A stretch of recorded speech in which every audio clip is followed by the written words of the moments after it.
This has got some banging music, baby.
Hello.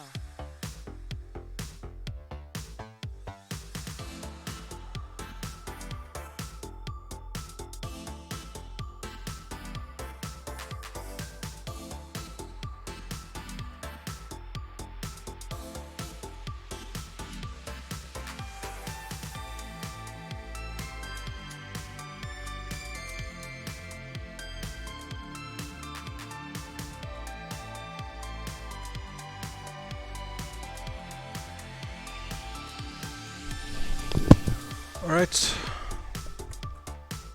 Time to stop stalling.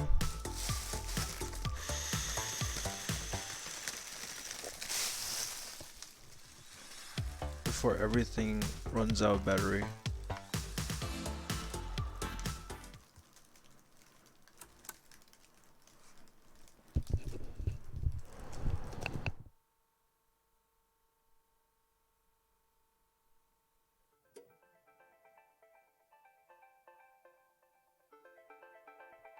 When I think of my life, what I have, and what have I accomplished, I think I'm quite content with what it is. I've had a comfortable upbringing thanks to hard work with my parents. Had a very typical family. My father worked to support the household, and my mother was a homemaker. You could say I was a spoiled child. True. I went to private school, also true. Whatever toys, clothes, or snacks I could have asked for, my father would have bought for me. Pretty much true. I was a princess, true. My parents had grown up quite poor after the war. Not so true. Iraq war? When my father was a young man, he came to Hong Kong by himself from the mainland countryside to fight work. He had lost contact with his family during those tumultuous times after the war and the political upheavals that followed. I need a drink.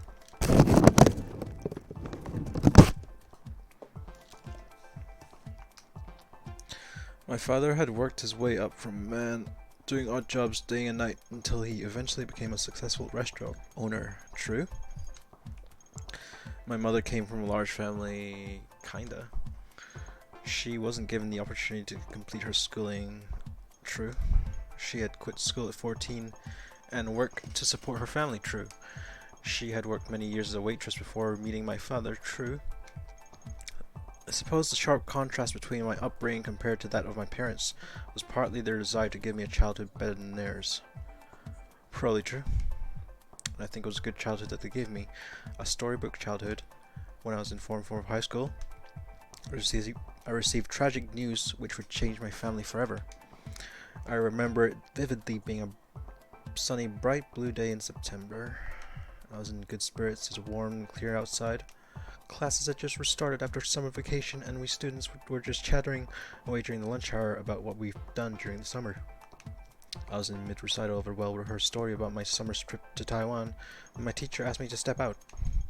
It had been the first trip I had ever made with my family on an airplane, so I was quite excited to share the details of my trips to my classmates. I've never done anything that would require an interdisciplinary meeting with the principal, so to be singled out like that, my heart dropped. I feared that it was some kind of family emergency. I was worried.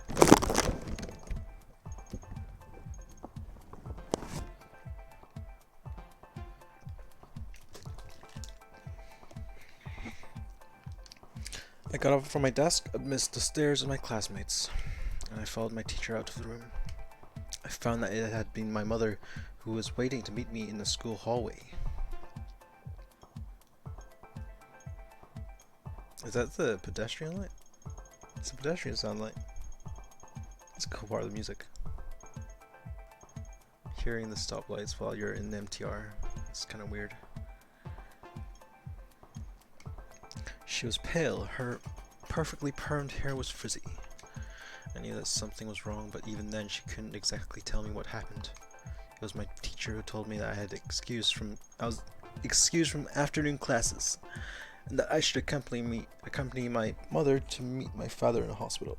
Thinking back, I don't think I ever finished telling my friends how I made my family walk from Raohe night market to Ningxia night market, Raohe, and getting my family lost along the way. My young and naive self had vastly underestimated the walking distance between the two places, but my parents had indulged in my wishes. It became a long and languid walk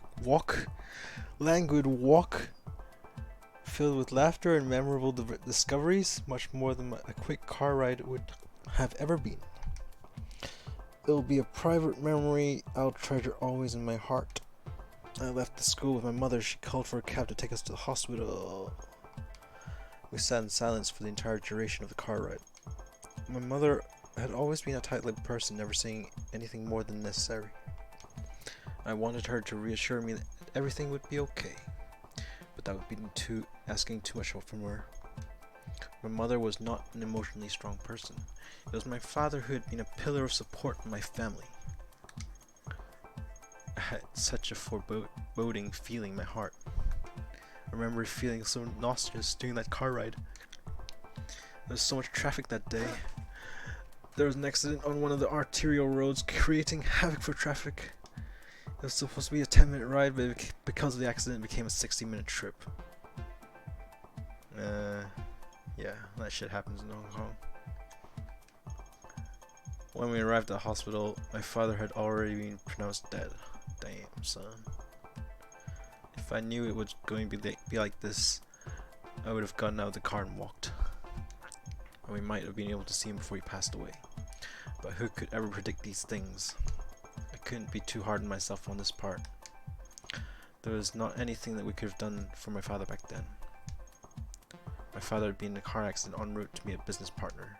His vehicle was mid-turn. Unbeknownst to my father, an oncoming truck ran a red light. It was just unfortunate. It was truly terrible turn of events. My father died that September afternoon. I wish I could have said goodbye. Please mind the what? Please mind the next station is Central. Interchange station for the Blue Island Line. My carefree youth had ended then. My mother, too, was never quite the same. She became much more anxious and protective of me, understandably so. Perhaps if my father was still around, I wouldn't be the same person that I am now. I was too childish, too naive. Didn't realize how much of a spoiled child I was. I knew I had to change myself. For the sake of my mother and the memory of my father, I had to become an independent and self-reliant, strong, black woman. I plunged myself into study to keep my thoughts preoccupied from my reality of my situation. We no longer had family trips. Our table for three became a table for two. My mother sold my father's business, his car boxed up his belongings. We moved to a smaller house. My widowed mother didn't want to take over my father's business. She was afraid of being surrounded by too many reminders of my father's death. I never did learn how to drive. True! But even in death, my father still provided support for us. My father had taken out a sizable life insurance policy before his death, as if he had known something was going to happen. My widowed mother was able to use that money to send me to my university and afford a modest home in Kowloon. She could continue her lifestyle as a homemaker, and I could continue to direct my focus towards my studies. It was as if we could live our lives the same way, whether or not my father was still alive. It frustrated me deeply how well we adjusted ourselves after his death. So I kept pushing myself. I didn't have any particular aspirations. I just didn't want to be someone that would bring shame to my family. I wanted to be someone that would make them proud. I kept myself fully engaged with study when whatever interaction I had with my peers already seemed like such a distant memory.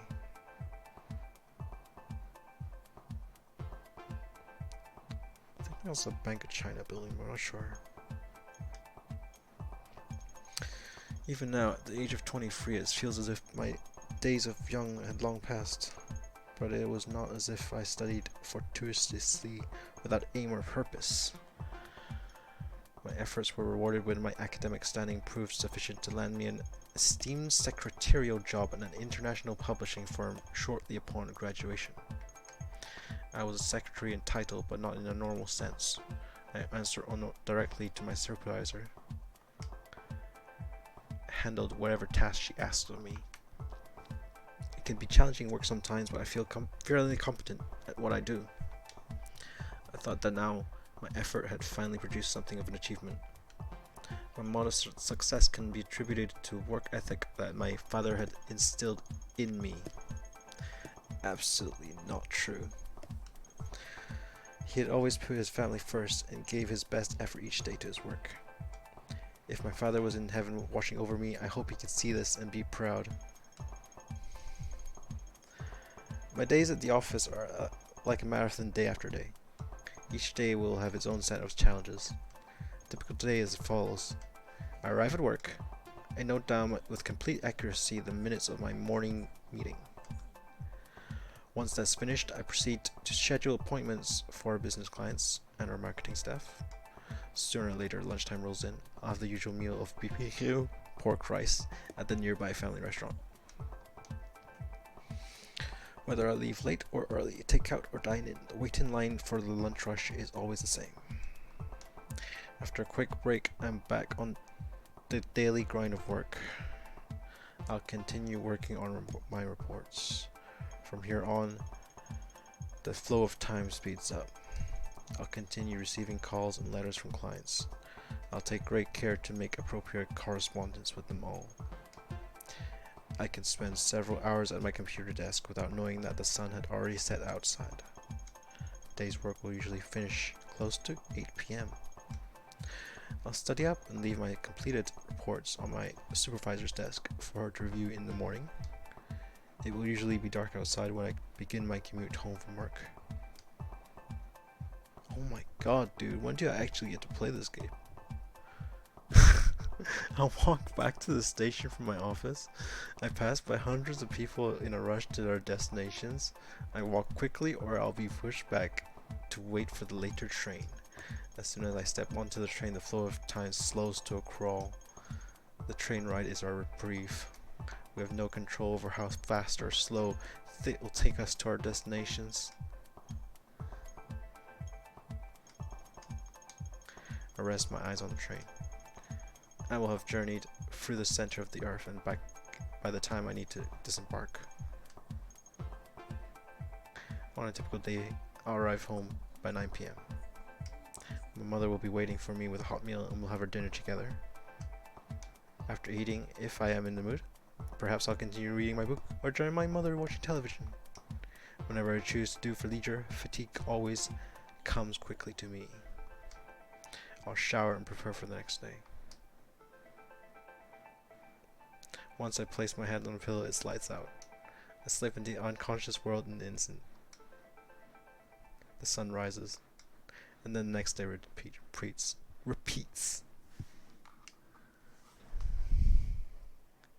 A day without incident is what I call a good day. Like the clockwork accuracy of the subway system, I like to structure my day in a timetable precise to the minute. A single minute can change the flow of the entire day. If you miss one bus, it can lead to missing every other connection. A 5-minute delay can become a 30-minute delay, especially with the compounding congestion and the traffic of modern city living. It's important to treasure every single minute. Though sometimes, despite your best efforts, there are things that occur beyond your own foresight. Today was a day with incident. The usual overhead walkway leading to my office was closed for maintenance. All foot traffic was diverted to other routes. I had to make quite a detour to reach my building. In my hurry, I hadn't noticed when one of my heels had become caught in the sewer grate, and lo and behold, when I rushed to take my next step, the heel had snapped cleanly off my shoe. My beautiful heels. Fior new collection. Comfortable wear and stylishly formal. It cost a month's paycheck, but it was an investment for success. To break in such a way, of course I was upset. It was entirely unsalvageable. And to add insult to injury, there's like millions of fucking absolutely millions of shoemakers in Hong Kong that would fix your shoe. I had to hobble my way into the nearest convenience store and purchase a pair of embarrassingly homely sandals to wear. Today was already turning out to be a disaster. I had worn the conspicuous sandals to work, and because of that, I was the receiving end of much teasing from my coworkers. Even the newest hire felt he could approach me and make a joke about the kitchen slippers on my feet. Today I earned a new nickname at the office, Slippers Charm. I didn't know how it would take to live this down. I resolved to never make such a mistake again. This incident had set my whole day off. I was frazzled. I fumbled with the phone and the Xerox machine. My usual 0.01% error rate in the transcribing and typing had more than tripled. Today might have been the longest workday ever. I had to get it together. My supervisor, Mrs. Tam, noticed my distress and pulled me aside. Mrs. Tam personally hired me as her secretary, saying I reminded her of her younger self. Mrs. Tam is a remarkable woman. She facilitated the rapid growth of her company for the past 20 years. If there's something more passionate It's nothing other than money making. It had to be shoes. She herself is an aficionado of designer shoes. There's a rumor among my colleagues that she had a closet filled with over 10,000 pairs of luxury market shoes. What the fuck? What is this writing, dude? I've never ever seen her wear the same shoe twice, so it's a rumor founded with reason. It would be a dream come true to see a collection with my own eyes. Anyway, I digress. Mrs. Tam recommended I have the shoe required at a cobbler in Mongkok. She said that her prices were very reasonable and they could flawlessly fix any shoe within an hour. Yes. I took her directions. I made it my mission to have it fixed as soon as possible, so I could put this embarrassment behind me. If Mrs. Tam recommended this shoe cobbler, he must be no ordinary shoe cobbler. After what was an embarrassingly long day on my feet, I made my way to the shoe cobbler in Mongkok. Unfortunately for me, it had been busier than usual on the train. I had to endure a number of stares from people on the train eyeing my pink slippers. I hurried off the train as soon as I could. Like, no one would give a shit, dude. Okay.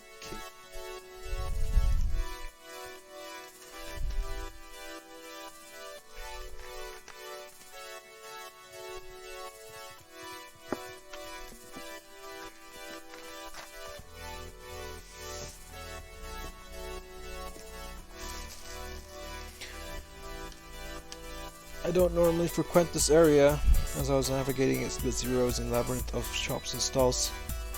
Such an ordeal every time I visit. It was certainly busy tonight as it always was. The amount of people on the street, the smells and sounds can be overwhelming. I tried to find my bearings. The cobbler couldn't be that far from the station exit, according to my supervisor. I looked again at the directions that were dictated to me by Mrs. Tam. Take the east exit and walk towards the convenience store across the street. Continue past the convenience store and look for a bakery. Go past the bakery and take a left at the cosmetic store. Continue down the road until you reach a pharmacy and turn right. The cobbler should be at the next street corner. Why not just give their street, dude?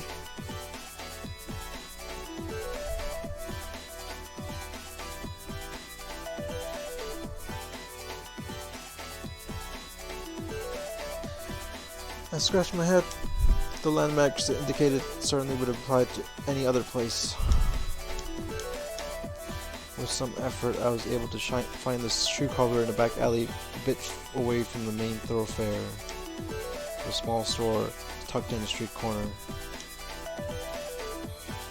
The lights were on, but the gates appeared closed, however.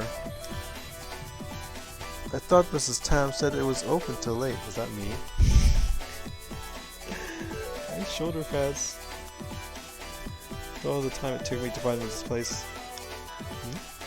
There's a sign that says call for service. There's no number listed.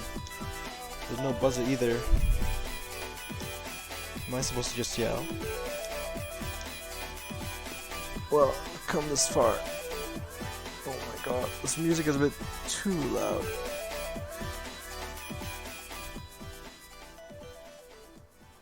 Oh. Alright. Excuse me. I thought I heard some rustling sounds. Is there anyone there? Excuse me. I listened in. There were sounds of a TV or a radio coming from within the closed-up shop. I heard sounds of such a person shuffling from inside the store. Oh my god. A woman appeared out of the closed gates. She had the look of someone who described herself as an artist. Her permed hair was styled intentionally to look messy. Garish plastic earrings dangled from her ears with impunity, never appearing to get caught in her long hair. She wore a graphic t-shirt under faded jean overalls. I didn't recognize the image on her shirt. It was supposed to be a logo of a brand I didn't know. She didn't appear young enough to be a teenager. though she dressed like a valley girl out of an American movie. Her face was too lean and her eyes too sharp. She was taller than me too. I took a good look at her shoes. They were off-white canvas sneakers with a mark on the rubber sole. I began to question Mrs. Tam's choice of recommendation. Oh, a customer? Oh, wait a moment. You the cobbler? Who, me? No. It's Sam, his daughter. I'm Sam, his daughter.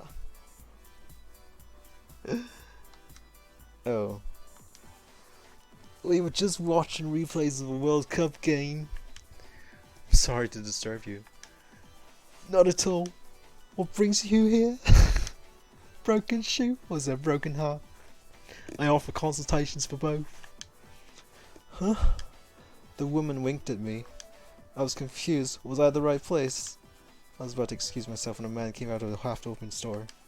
He had a reliable look to him. Hey, don't scare off my customers. Sorry, young lady. I'm the owner of the store, Mr. Wong.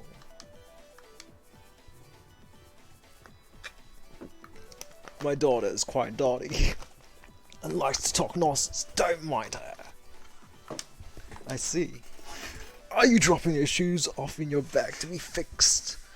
Yes, that's right. Broke the heel on this one. Do you think it can be fixed?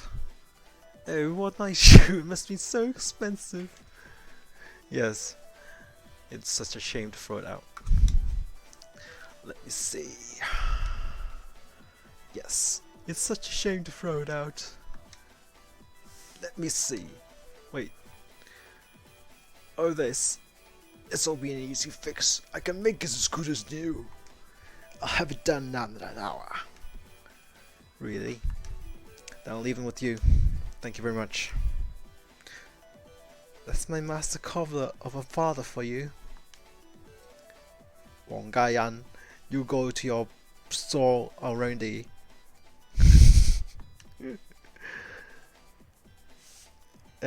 After I come to visit you? You can visit me anytime. Alright, I'll get going. It's about dinner time anyway. Alright, if that's with you. Alright with you. I'll come back later to pick up the shoes. Of course. Excuse me. Bye. Where's the playing part in this game? The shoes traveler has quite an odd daughter. What did she mean by consultation? Well, anyway, I'm sure it didn't mean anything. Probably just her eccentric sense of humor. I came here to have my shoes fixed. All I can do now is wait. I have to put my trust in Mrs. Tam and the cobbler she recommended. What should I do while waiting? I suppose I can look at some of the shops in this area. It's been a while since I've taken some of my time to look around here. That's right, I could look at the pet stores. There's a few nearby. Glanced at my watch and made a mental note of the time. I'll make my way to the cobbler in an hour. Afterwards, I'll catch the express bus directly home. It shouldn't take much effort at all to pass an hour waiting here, I thought. There was a street where a few pet stores were one next to another. I looked at a few storefronts. I chuckled to myself. Nothing much has really changed since then. The kittens at the window display were curled up together in balls sleeping. How adorable.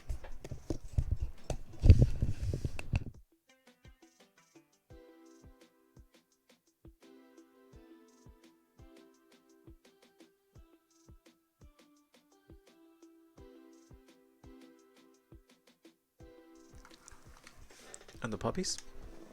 One chased his own tail round and round in a circle. Another wagged her own tail and barked at me when I made eye contact with her. Very cute. I was much too busy to take care of a pet now. But when I was a small child, having a pet seemed like an essential thing for my happiness. I would ask my mother and father if I could take home a kitten or a puppy whenever we passed by these pet stores. I used to tell my parents that it was so pitiful for these animals to be caged and put on a display like this, and better for the welfare if I could take one home to love and care for. But the pet was the one thing my parents didn't fully indulge me with. My mother would not hear any of it. My father compromised and got me a turtle. I didn't think much favorably towards the turtle. My poor pet turtle. I'm sorry I didn't treat you with much love. It was my father who cared for you then. Steps inside one of these stores. The sound of splashing water from the aquarium tanks brought back childhood memories of when I was a small child and my father would hold me up in his arms to look at the fish. My eyes would light up with wonder with all the colorful fish swimming and darting around the tank. I walked farther into the store. My eyes followed the contrasting oranges and reds of schooling fish against the blue. I didn't know how long I must have stared at tanks. Deep blue of the fish tanks was something you could get lost in. Over the steady hum of the ultraviolet aquarium lights, I heard the sound of the door time. I saw the same woman from the shoe cobbler step into the pet store. Fuck no! I don't want to do her accent anymore. So stupid. She looked at her left and right. She appeared to be looking for something. Well, whatever it wasn't any of my business. I looked at the other way. There were goldfish on display. Some eye sacs had bulged from their heads. The features seemed more impedient to their swimming ability than it's something of expect. This feature seemed more of an impediment to their swimming ability than something of an aesthetic value. I caught my own reflection in the glass tank. I suppose my swollen eyes weren't that different. I've been looking at my computer monitor all day. I should put on an iPad when I get home. An iPad. Something mustard appeared in front of my eyes. It was a reflection of the near rings against glass. My eyes instinctively followed her movements. She walked past me. She had the store attendant bag something from one of the tanks in the back of the store. Then holding her bag, she walked over to the fish food section of the store and seemed to contemplate a long time over which fish pellets she should purchase. She had to give each container a hard shake, as if the sound of one of the rattling pellets was a factor to consider in her decision making. She ended up picking one of the larger of the two containers. What a strange person. I saw her look my way. I turned around quickly. I didn't want her to think I was staring.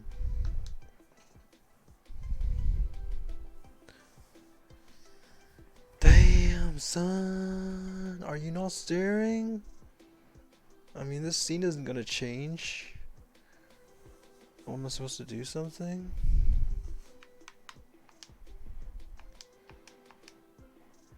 When I looked up again, I saw her standing across from me. Our eyes met. There was a moment of pause between us. I didn't know if I should talk to her. It's not as if we knew each other. She thought otherwise, and she smiled as if she found an old friend. She waved at me. Her animated gesture was not phasing the fish in the tanks. Young lady. She stepped around to stand beside me. You buy goldfish? No. I'm just passing the time while waiting. I see. You're from the shoe cobbler, right? Is something the matter? Oh no. I was just buying fish food. I see. Thought came to me when I saw you and I thought I should ask. There's something about this place I like nearby. Would you like to get something to eat with me? Huh? Oh, I finally get to make a fucking interaction with this game. If you're paying, that's fine, but what does that have to do with me? Us having dinner together? Yes, you're waiting for your shoe and have some time to spare, right? I am, but are you sure? I'm sure you're a busy person. Nah, don't worry. I'm running some errands for my dad, so I have to go back to the cobbler anyway.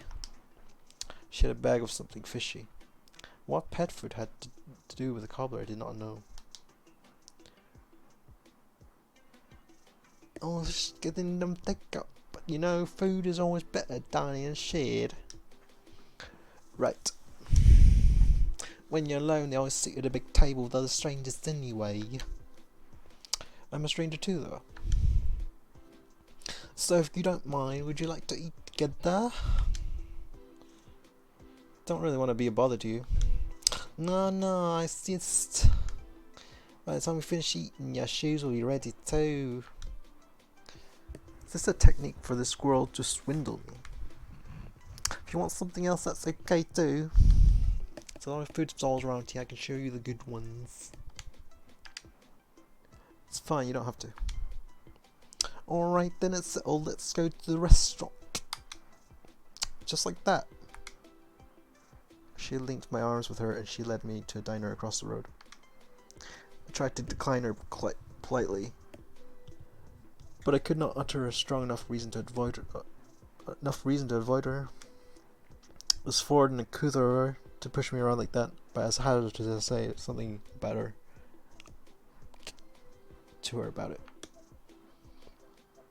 I wanted to get home as quickly as possible without any fuss or hassle. If I have to go along with this, then so be it. My poor shoes was held hostage by this weird woman. Really? Not really. This led to a small Hong Kong style diner. It was an unremarkable restaurant. A diner like this could be found in any district around Hong Kong. Sam pulled out the remarkably colorful plastic chair out for me. I hesitantly took my seat. I observed her set her mysterious bag down on the table as if it was normal and everything day thing to do. It is? Is it not?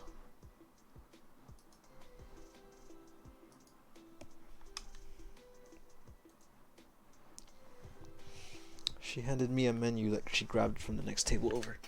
I quickly glanced at it. The menu items were typical. I wasn't thinking of eating much. It was more concerned about the bag she bought from the pet store. An ultra-opaque paper bag shields her aquatic purchase from glances of other restaurant patrons. I was bewildered. She treated it like a purchase from a vegetable market, setting it on the table like that. I kept my hand back close to my side. But before I could continue my thoughts, a waitress came over to take our order. Have you decided? Nope.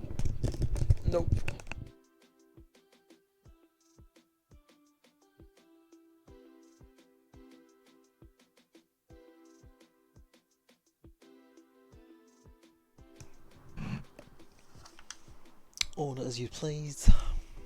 Give me a moment. Alright, I'll order first. I'll get the beef brisket with rice noodles. I'll add milk tea with that. Oh, and I'll get the chef salad for a takeout. That's it for me. I'll order the clubhouse sandwich. Anything to drink? Tea is fine, thank you. Eating a sandwich for dinner? This place is known for the beef brisket. I don't like to eat too much after 9 p.m. If you have too many carbohydrates in late night, you'll gain weight easily, you know. That's me, Buck. Really? Is that true? I eat late every day. Well, maybe not for you. The waitress came back and placed it on the table her order of milk tea. Cobbler's daughter proceeded to pour a whole sachet of sugar into the already sugary drink without tasting it first. She stirred in the sugar and took a sip. She reached for another sugar packet and was about to tear it open before she stopped herself. Must have made a face unconsciously.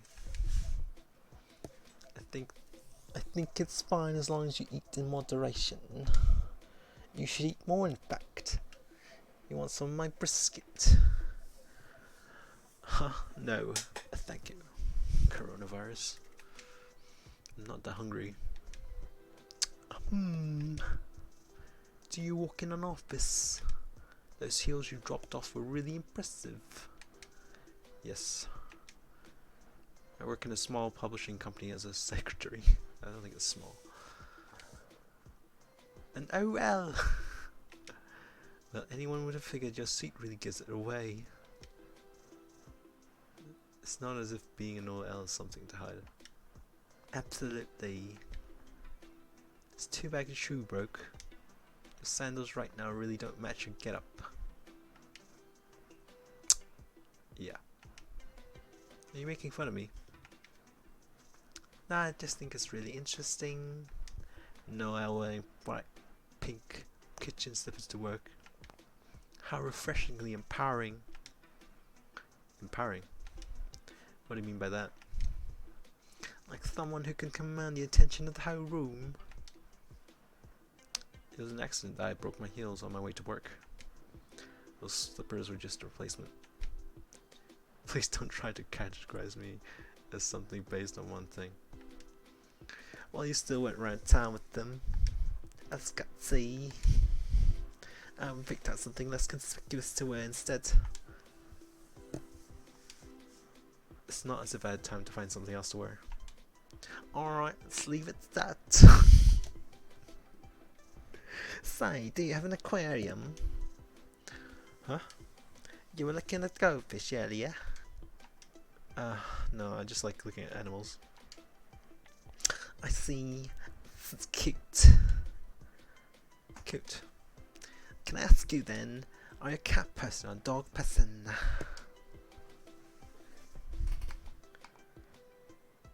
I'm gonna say cat.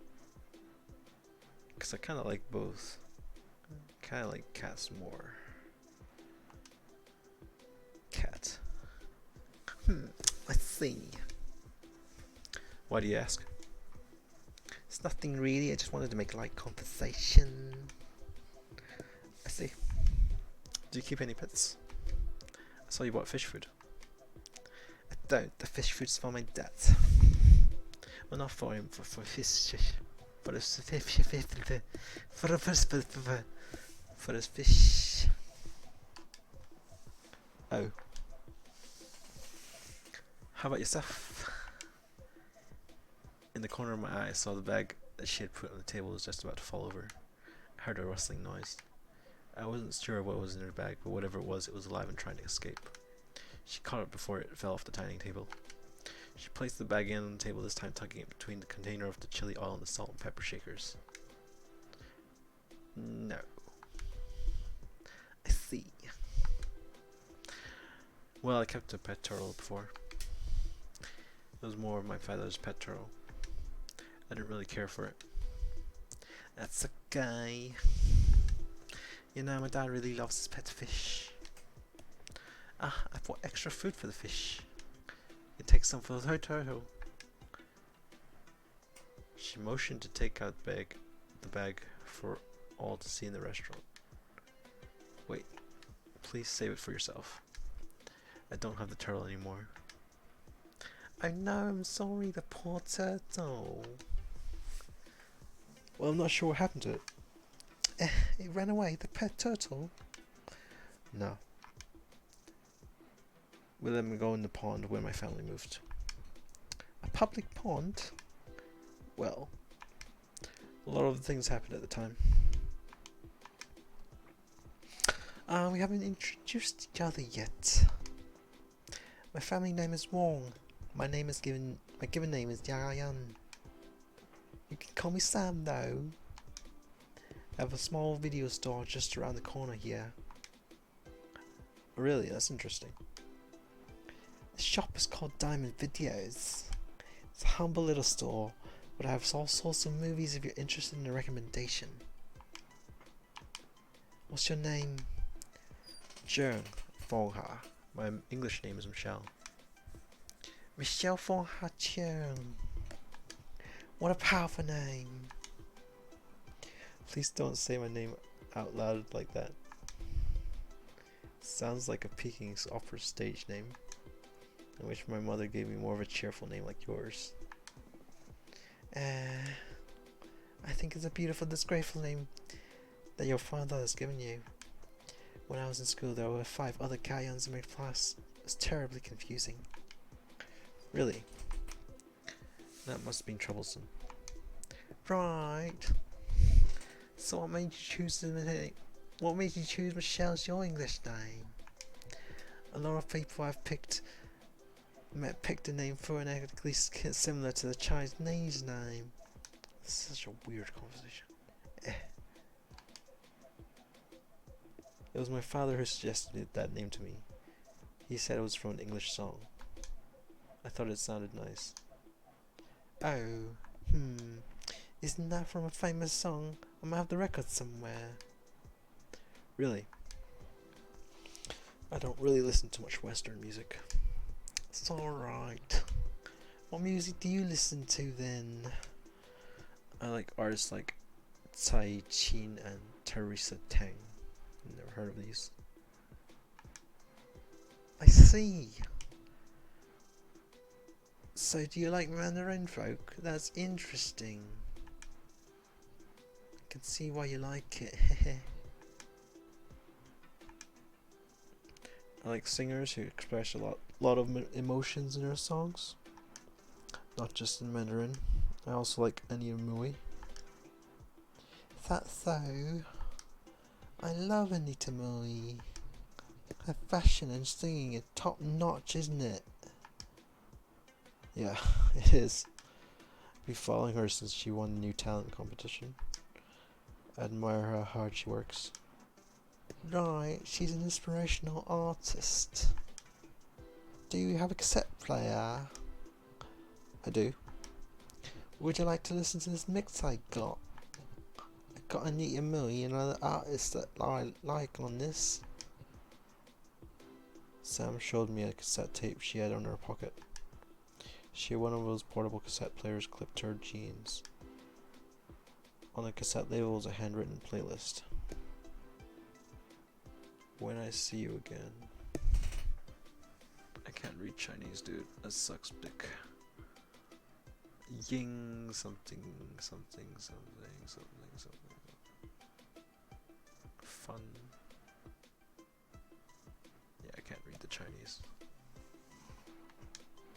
Didn't recognize the name of the musicians other than Anita Mui and Dini Ip. Is there a Yip? Dee.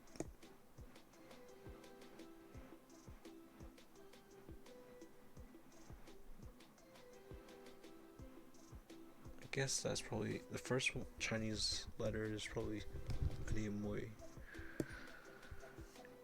Maybe, I don't know. Chinese is hard, bros.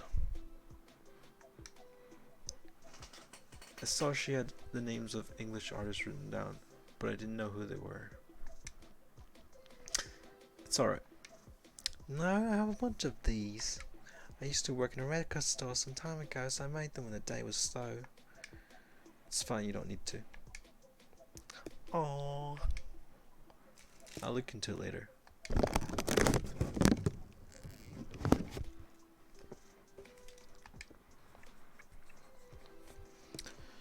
So where did your name come from, Sam? Doesn't sound like your Chinese name at all. A friend picked it out for me. When I was younger, I worked late tending a record store. It was a shop my friend helped to manage. At the end of the day, she came over to collect the money from the register. And she'll ask me to eat a late night dinner with her. She was my senior, so she would just say, "Let's eat dinner, sick man fan." Okay.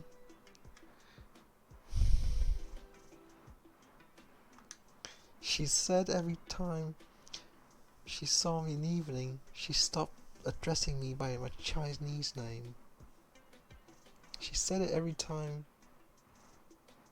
Sick man fan. What? Let's go back. Okay.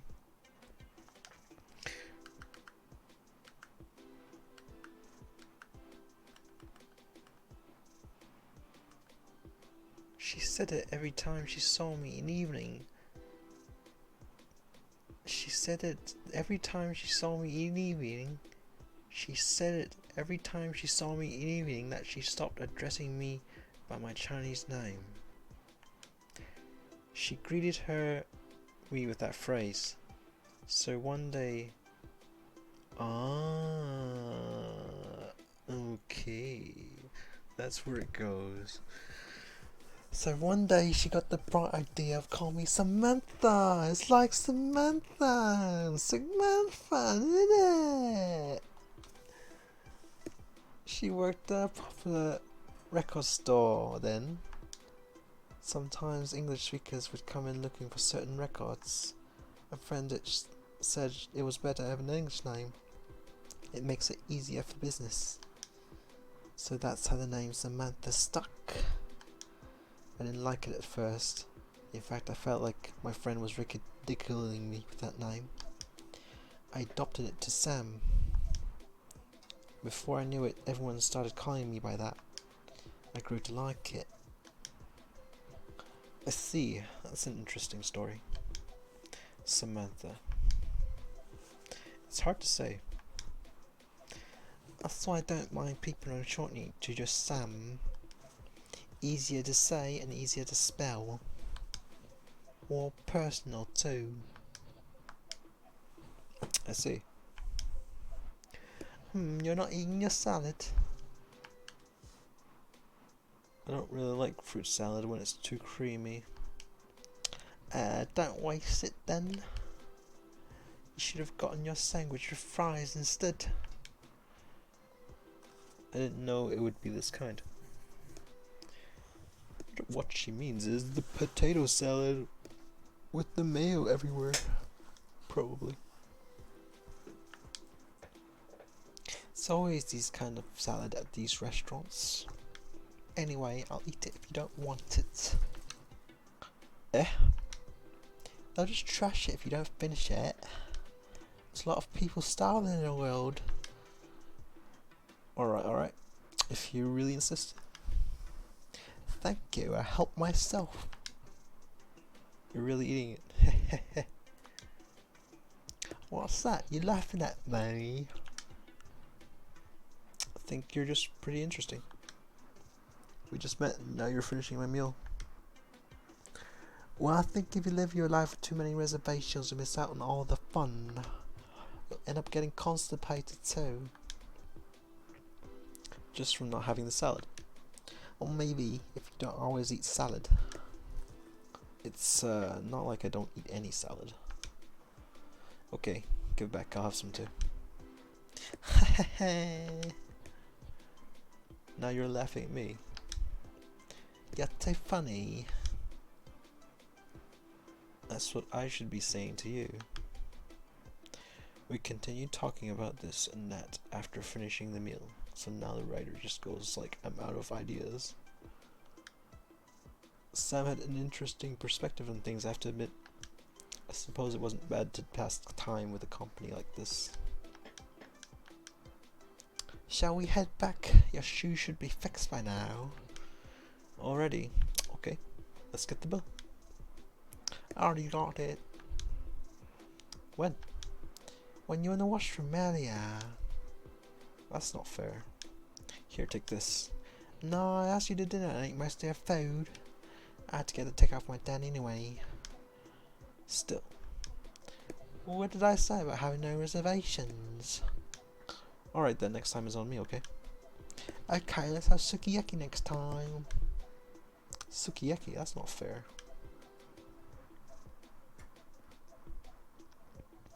How about conveyor belt sushi then? What? If you can limit yourself to just one plate. I'm just joking. We walked back to the shoe cobbler together. I couldn't bring myself to ask her age. I guess she was a few years older than me. She gave me the air of an older sister. I laughed lightly to myself. An older sister wearing a t-shirt and sneakers, a younger sister wearing a full blazer suit. The thought of it was amusing. Michelle? What's so funny? What? That's nothing. Let's shop the other way. I remember wrong. You don't come here often. Not really. Follow me this way. It's just a quick walk back. Okay. Here we are. Hi Dad, we're back. You girls came back together. Are the shoes finished? Of course, I finished them a long time ago.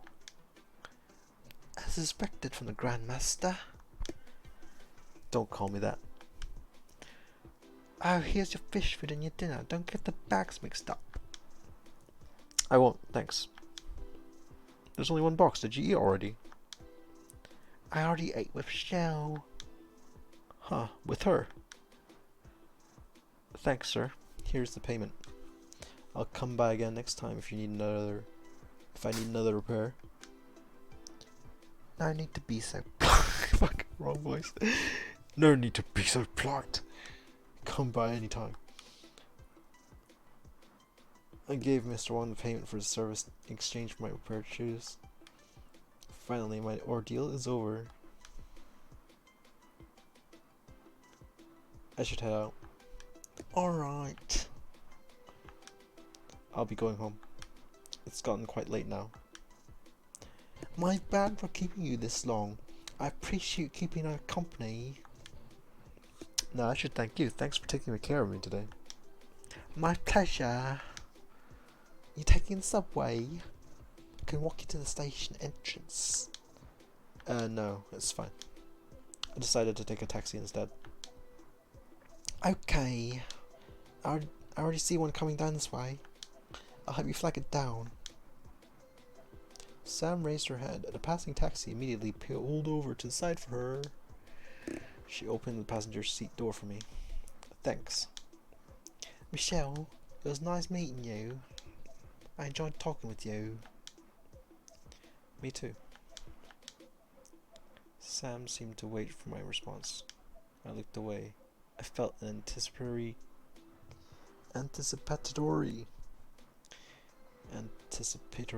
glance from Sam.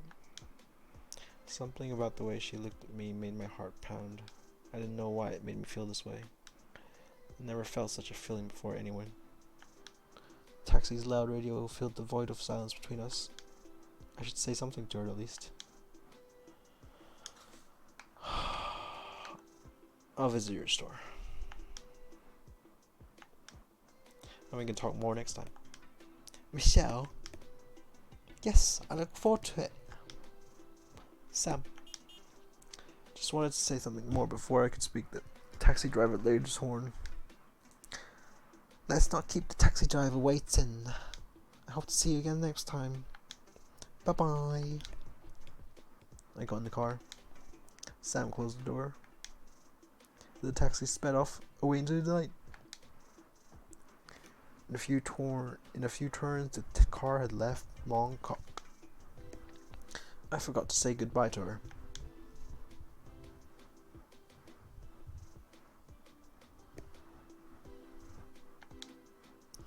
It had taken me longer than expected, but I accomplished what I had sought out to do today. I opened the bag that I had received from Mr. Wong. I examined the shoes. The heel was repaired perfectly. There was no signs of damage to be found. It looked as good as new, exactly as what Mr. Wong had promised. It had been quite a day of mishap, but in the end I couldn't help giggling to myself in the taxi. Funny how things work out sometimes. Sam and Mr. Wong were a peculiar daughter and father pair. They talked so nonchalantly. I would have thought they were siblings instead.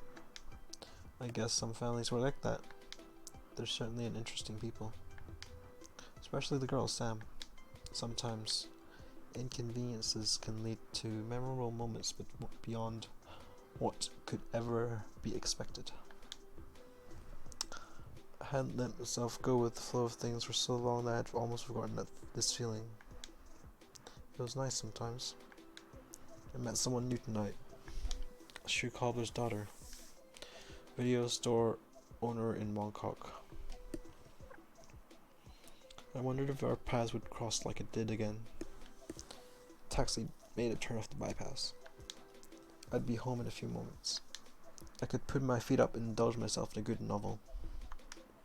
My feet were just throbbing after a long day of running back and forth here and there. I took a peek at my shoes again. I was excited to wear these shoes tomorrow. They were polished and shiny. They looked even better than before. My building complex came into view. I hope my mother didn't mind me coming home a bit later than usual. This is like Galantal. I returned home quite late. I stepped into my house. The kitchen lights were off. My mother must have eaten dinner by now. She probably cleaned up and had gone to bed already. Mother? Oh. I saw cooked dishes left out at the dining table. She didn't have to leave food for me. She didn't have to leave food for me. She didn't have to leave food out for me every time. I heard the sound of my father's bedroom door open. Fong Ha. Mother, I'm home. My mother appeared out of her bedroom with a frown on her face. Holy shit, that's her mother? What the fuck?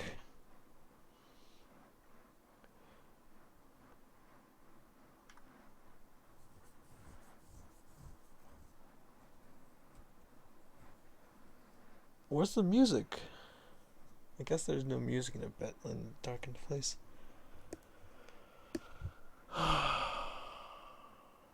Why are you home so late?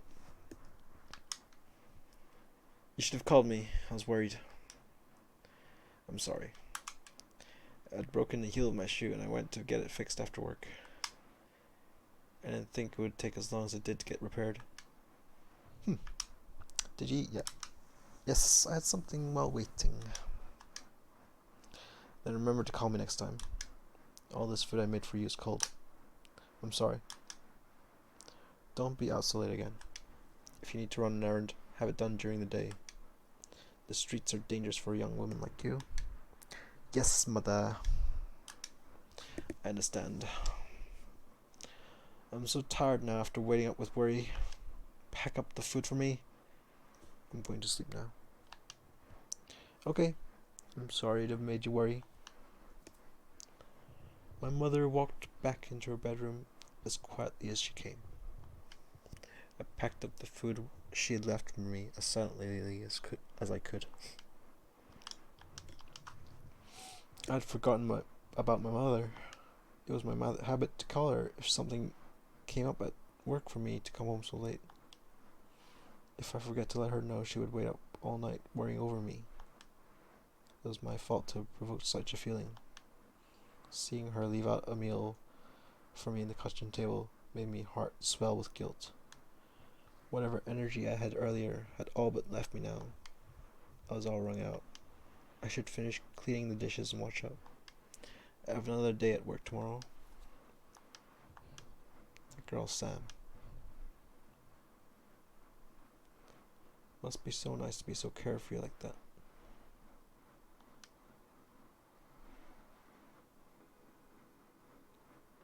I'm not sure what Mr. Wong had done. Whether it was his sheer craftsmanship, or it was by some occult power. All I knew was that he had done some transformative work on my shoes. My heels were even more comfortable to wear than before. I wonder if he had adjusted the heel length on them. I felt taller and more confident with every step I took. My calf looked more slender and shapely wearing them. Perhaps next time I'll try wearing them without pantyhose. What a time-honored skill Mr. Wong must have possessed. I'm sure many people will rely on his services for years and years to come. I wish I could write a review for him. He certainly deserves the prize. Today was just flying by. My commute to work was smooth. I was even able to get a sight on the subway on the train on the way to work. I suppose that every good day fuck me, dude. I suppose that for every bad day, a good day must make for. There was a lull in the day. I went for a sit-in lunch. My usual restaurant had hardly get a queue to get inside. Miss, your usual order? Today I'll have the curry beef brisket, please. Okay. This looks exactly like the fishball noodle soup I go to in Mongkok.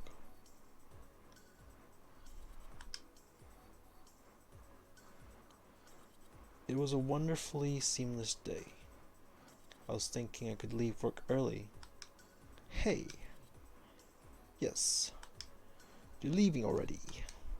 Yes, that's right. You forgot me about me already.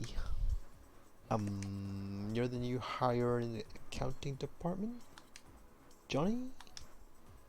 It's Joey. It's motherfucking Joey. Alright, Joey, I apologize. It's okay, we were never really formally introduced ourselves together. Never. Why would they not formally introduce yourselves? Why? I've only been here for a few weeks. What? Your name is Michelle, right? Or should I call you Slippers Churn? Please don't call me that. I was hoping people would forget about that already. But it's so funny. Hey, has anyone said that you look a bit like Momoko Kikuchi? Peach Child. The Japanese pop idol. Eh? Yeah, don't you think so? No way. There's no way I could think like I would look like a pop singer. Don't be so modest. Show your photo book. You look really like her. You don't have to go as far as to do that. What is it? I don't see you wearing those slippers today. You got your shoes fixed. Please don't tease me about it anymore. Even the supervisor was heckling me about it this morning. It's a great story though. Don't you think it adds more to your character? Character? When I first saw you, I thought you were just like a boss character. Boss character? Mrs. Tam is our boss. Not that kind of boss. I meant that to say you seemed hard to approach at first.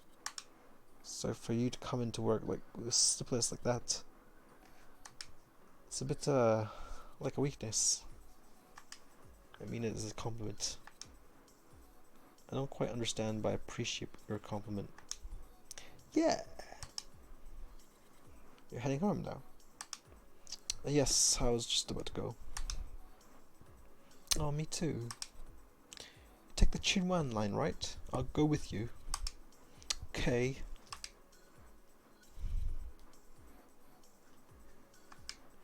There's this noodle house that just opened. Heard from some of my friends that it's pretty good. Do you want to try it with me? It's really... The next station is Mongkok. Doors will open to your right. The train had been slowing down to stop at the next station, and as I was just about to answer, I was pushed by other commuters looking to get off the stop. You okay, Michelle? You gotta be like water and evade other people on the train. Yes, I got distracted. So what about that noodle place? I'm sorry, I have to get off here. I thought you had a few more stops. I forgot something I needed to pick up. Next time, okay? Okay. It's not a big deal. It's always a next time.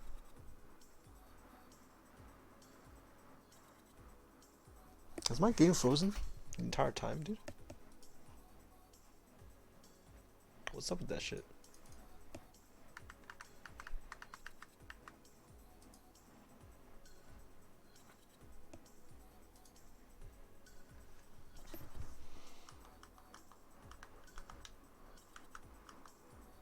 Next time, okay? Okay, it's not a big deal. There's always next time. I'll see you tomorrow. Alright, I'll see you tomorrow. It's not working again. What's up with that shit? I don't see the preview on the... Is it because of the whole full screen thing? I just have to believe that it's working. I don't like that shit.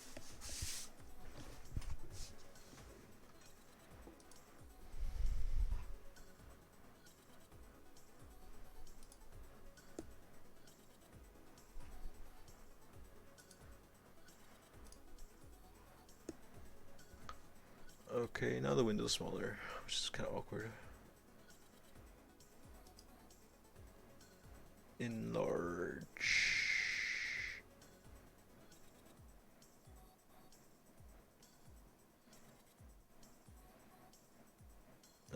This should be good enough, whatever. And then, now when I change scenes, I can actually see it. And not have to just believe that it's working.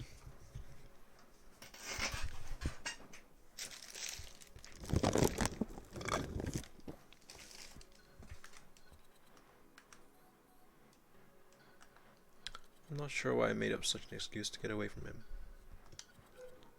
From what I've heard, Joey's a good, respectable guy. I heard from other co-workers that he had studied abroad and had only recently returned to Hong Kong upon completing his graduate studies. I'm sure there's a lot I could talk to him about, and yet, here I am. I was back in the same district where I had my shoes fixed the other day. I should take my time to look around. It'd be awkward if I get back on the same train. If I get on the train and run into Joey by accident at the next stop. Since I was already here, I could take a look at the shops for a bit. Didn't have a chance to really browse the shops because it was that girl Sam the other day. Now that I think of it, she didn't mention she had a shop around here. Shouldn't be too much of a walk from here. Yeah, trying to find a video store in Mongkok, good luck. A video store. A video store. I had no expectations to actually come across the video store of a girl I had met dealer yesterday. Besides the storefront level fronts, there were a multitude of stores located within indoor shopping arcades, as well as many outdoor market stores that were scattered across this whole neighborhood district. Sam had only vaguely mentioned the location of her store. To find such a specific store without a specific address, I might as well have searched for a needle in his haystack. Did she even want me to find her store? She should have given me a business card if she did.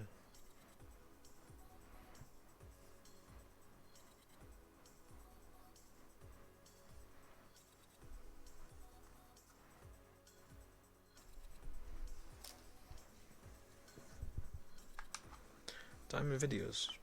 What kind of store name was that? Diamond would have been more suitable for something like a more valuable than video cassettes. I guilt myself. At this rate, perhaps it might just have been a diamond in the rough if I could find it. I didn't put too much hope in it though. I walked through a whole shopping arcade, and I've yet to come across her store. Nonetheless, I kept walking. I was testing out my shoes. My feet carried me forward without effort. My shoes felt like comfortable and light.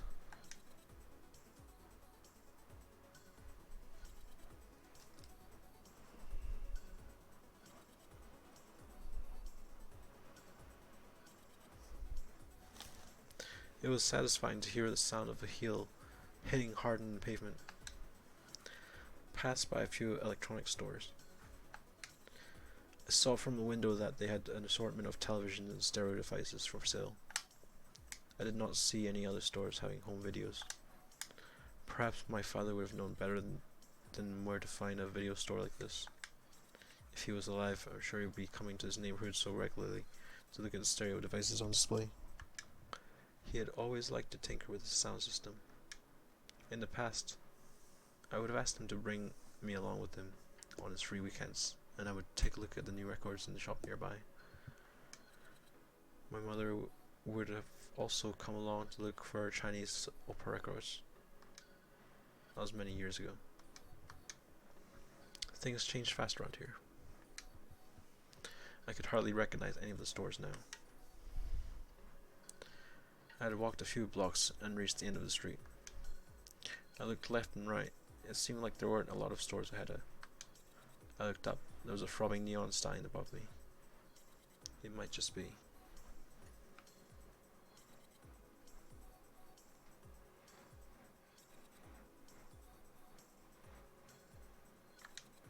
Video.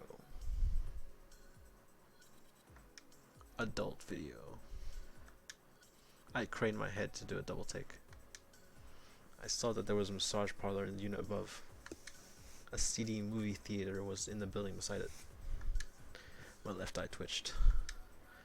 I had been looking at a computer monitor all day. What I should do is kick back at home with a cool compress over my eyes. I forgot to do that the other night. The heat of the buildings and all the people in the streets made the night air here humid and dense.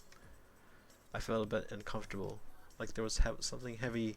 Donald Trump don't trust China. China is asshole. Thanks for the follow, Saturn Tiara.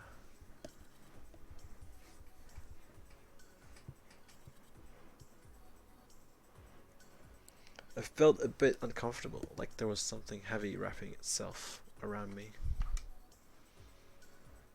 If I continued down the street corner, I'd enter the grittier part of Portland Street. Oh yeah, that place is heckin' seedy.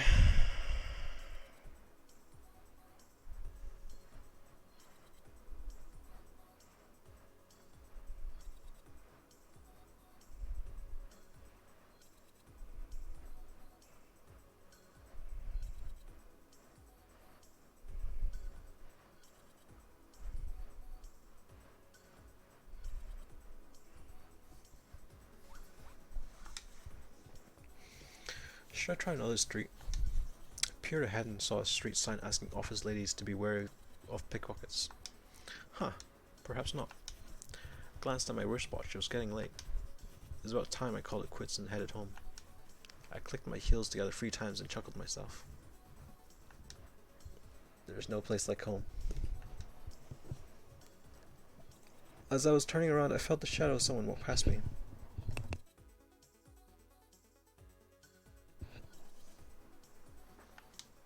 The person walked quickly behind me.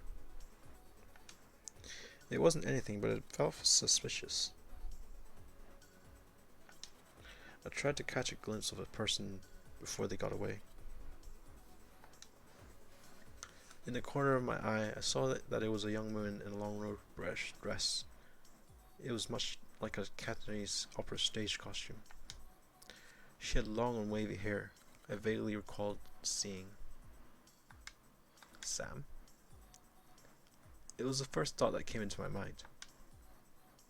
I wasn't exactly sure who it was, but the profile fit close enough to Sam to make me question my eyesight. Whoever it was, they gave off a strange energy, enough to throw me off kilter. Even though I was just complaining about the warm, humid air in my mind earlier, the air around me felt cold. I composed myself. I was heading home anyway. It was just not my luck to find the video store that day. I continued my walk in the direction from whence I came. But as I continued walking, I noticed shops that I did not recall seeing earlier. There was a video store that there was a store that carved wood caskets, and a few others selling paper effigies, altars, incense, and lanterns. It struck me as strange as I thought I had been walking in the opposite direction of the Temple Street, where such stores were common in that area. Had I really walked down the wrong street? I looked left, right, forward, and back. I realized I had wandered somewhere quite far from where I started out. I didn't recognize the road signs or any of the landmarks. The quietness of the street was quite unsettling. I coughed into the thick plumes of incense smoke in the air. It was eerie how one wrong turn can make a world of difference. I walked for a long time without seeing another pedestrian. I tried not to think about it. I hastened my pace. I wanted to get back to the station or hail a taxi. But there was no passing taxi. And despite how far I kept walking, I couldn't seem to find my way back to the station. I was getting more and more lost in the labyrinth of cold, small and narrow streets. I crossed the next street. I felt something wet drip on my head. It was a water droplet. I wasn't underneath a rain cloud, nor was I underneath a hanging laundry or an air conditioner. I felt uncomfortable. The hair on my neck rose. I could feel the intense stare of someone behind me. I quickly turned around. I saw an old woman looking at me. She was seated on a small stool in the street corner. Her eyes were sunken deep with age. She wore a black traditional dress robe and she combed her hair in a tight bun. Her dress hid most of her body, but I could see that she was quite a small person. Her hair was bent but forwards with scoliosis, making her appear even smaller. Alright, lads, time to straighten my back. Lotus flowers were placed on a mat beside her. She appeared to be selling them. She didn't appear to be someone dangerous. Rather, she seemed like a small and gentle, lonely old woman who lived a lifetime of honest but hard labor. A coin for a flower seemed like a small pittance, but it might mean a meal for her. I reached for my coin purse. Young lady, haven't you realized that there's another path? Sometimes the road won't appear until you take the first step before it. What? Looked up. And somehow the lady merchant had disappeared right before my eyes. The street corner where I thought she had sat had no one. Behind it was just an empty alleyway. I stood, dumbfounded. There was not a trace of her, no stool, no mat, not even a lotus petal was left behind. I was starting to feel quite frightened. Where did she go? Had I been seeing and hearing things this whole time, I asked myself? I suppose this was what I got for walking alone in an unfamiliar place. I approached the alley. I had to get a closer look. Perhaps it was just my eyes playing tricks on me.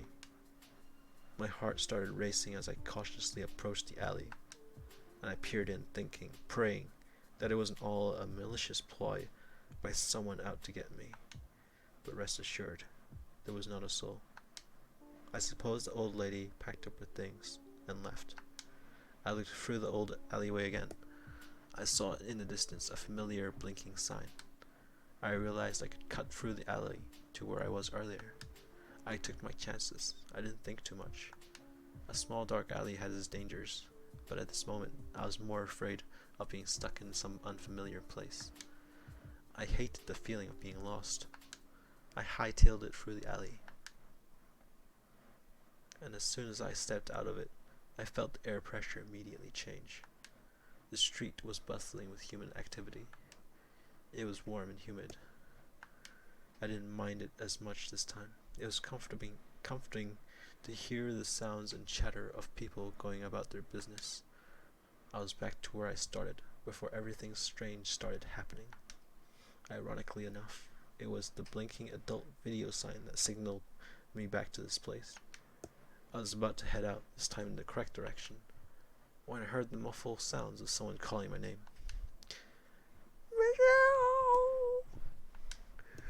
Where was it coming from? I heard my name being called out again. I looked across the street and I saw her standing outside the store. It was Sam. She had the door open and she gestured for me to come inside. It was a tiny and dimly lit shop sandwiched between what looked like questionable establishments. I hadn't noticed her store even though I had walked past it earlier. My eyes weren't fooling me this time, right? I crossed the street. It was indeed Sam. Her smile, her gestures, it was without a doubt Sam. I was a little unnerved by what had happened earlier, but I felt much more at ease to see a friendly face. Sam's excitement to see me was earnest. I would put behind me this strange sequence of events. It would be at a later date when I have to recall the words of the old lady. She welcomed me into her store. It was a video store exactly as she had described. Her store wasn't too big. Her counter was small. She had, for a seat, a folding chair and a stool that also appeared to be doubled as a dining table in times of need. The store was stacked floor to ceiling with shelves and boxes of videotapes and laser discs. small TV was plugged in near where she sat. It had a video of a black and white film playing. Hiya, Michelle! I saw you walking outside earlier. You alright? You look a little dazed. Eh? I'm fine. I didn't expect to see you again so soon. Was there something you were looking for today? Or were you just looking for me? I mean, I did promise to look at her shop earlier. I wanted to take a look at your video store. Really? I'm happy to hear that. Please take a look around. If you find something you like, I'll give you a special discount. Okay. I looked around.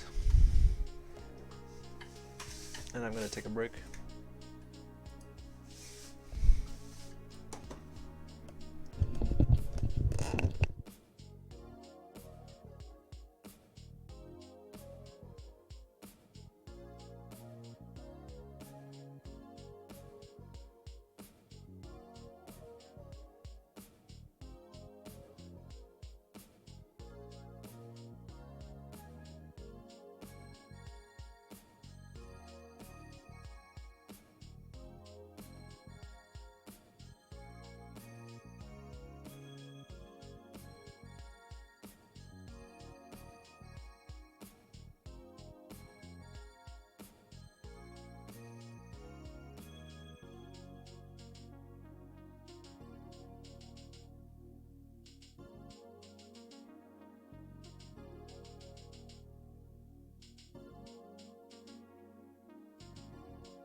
Alright.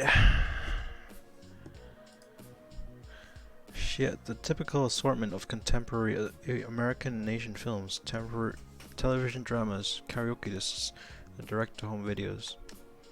Sam also had a section of classic Hollywood films such as Sound of Music and Casablanca. I remember as I watched some of these films with my mother when I was younger, I wondered if my mother would want me to watch these films with me again. The thought had never occurred to me that I could revisit these films with home video. Damn. I felt Sam's eyes on me.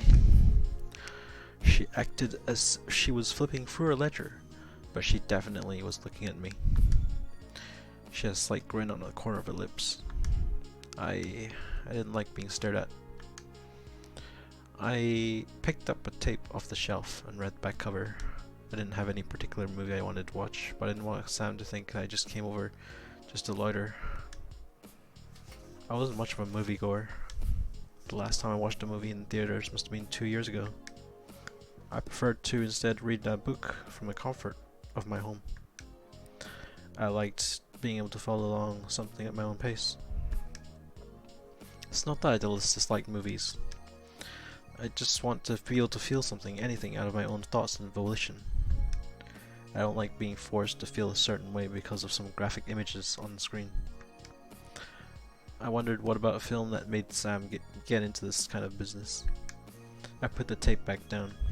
Sam was still looking my way. She seemed like she was waiting for me to ask her something. I pretended not to notice. Okay, I continued browsing. I saw that Sam kept a special selection of films in the corner of her store. Guessing by the languages on the covers, some looked like they were directly imported from their source country. A few English language films had a sticker on them indicated you needed special hardware to play the tape. I examined this section closely. Her eyes continued to follow mine. I didn't recognize any of the movies in the section. Even for the Chinese language films in the section, they were all by directors I have never heard of before. The films looked quite old and predated even the films I watched with my mother. I struggled to pronounce the titles of some of them. Ma-Chen in uniform? What language was this one? Sam got up from her stool. Do you have any questions about these films? What are these tapes? They just look like bootlegs. They're not bootlegs. They're copies of rare and experimental films. Can you really set up a shop like this with these kinds of tapes? Seems hard to sell. There's nothing wrong with them. One day someone's gonna wish there were more copies of these films floating around. Do you really make money selling these films? I do. Special interest. The lease ain't free, you've gotta find a way to reach out to every kind of client. Well, I have my loyal customers, so movies do help pat out the sales. What's that? It's nothing. Would you like to take a look at anything else? Do you have any Chinese classics? I'll get something from my mother. Of course. How can I stay in business if I don't? Any particular one you think you'll like? I'm not sure. My mother really liked the movie The Dream of the Red Chamber. Which version did she like? I think the one with Brigitte Lin. Is she a fan of Brigitte Lin? I have a lot of her other movies. No, not really. I don't think she particularly likes her movies. She's the biggest superstar of Taiwan and Hong Kong. My mother isn't up to date with celebrity trends. She was and always will be a fan of Yam Kim Fai.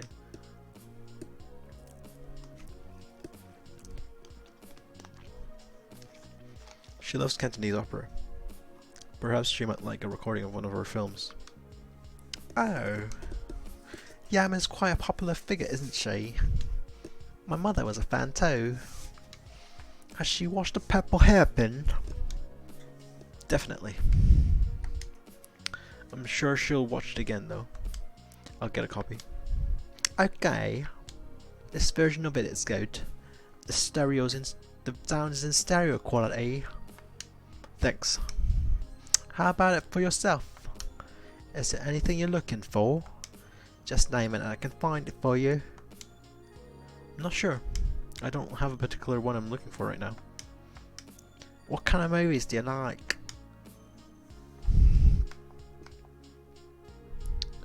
This character's boring as shit, dude, so stick to character and say I prefer reading a book.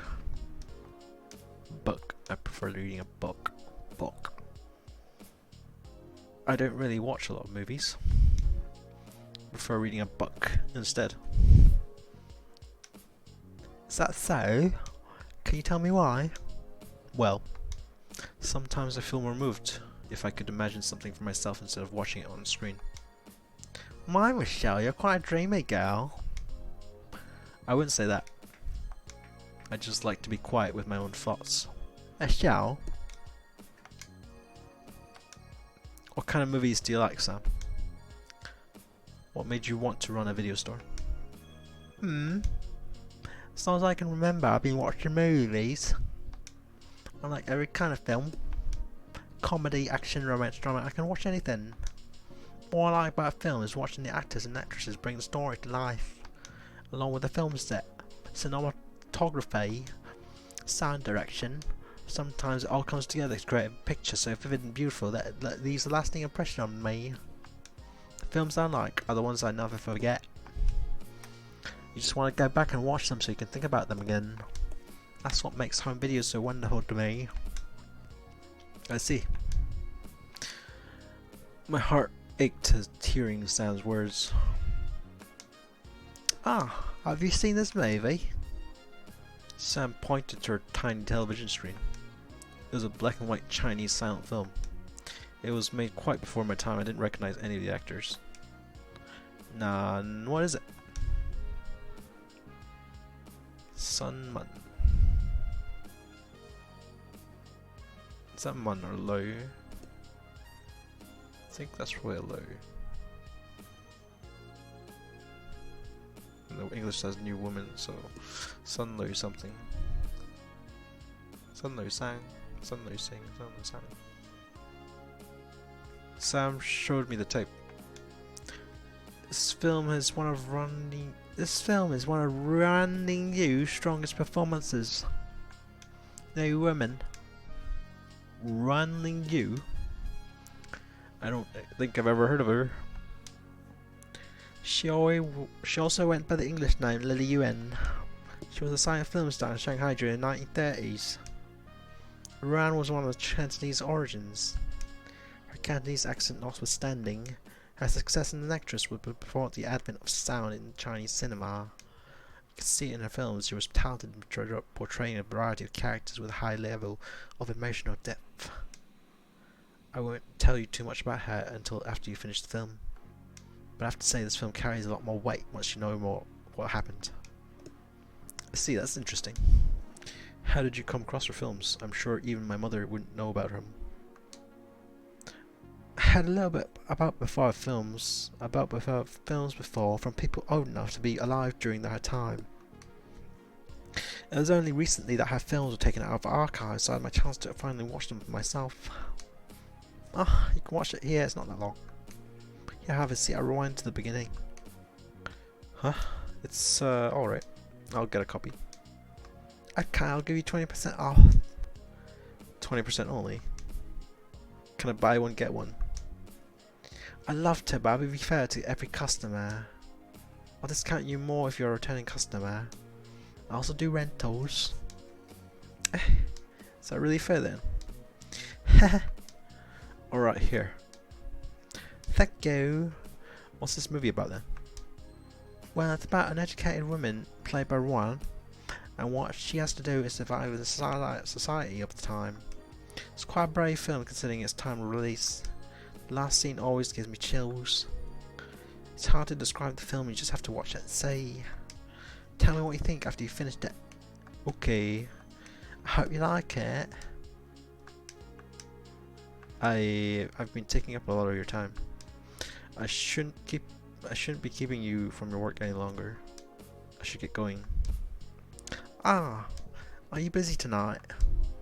I don't have any particular plans.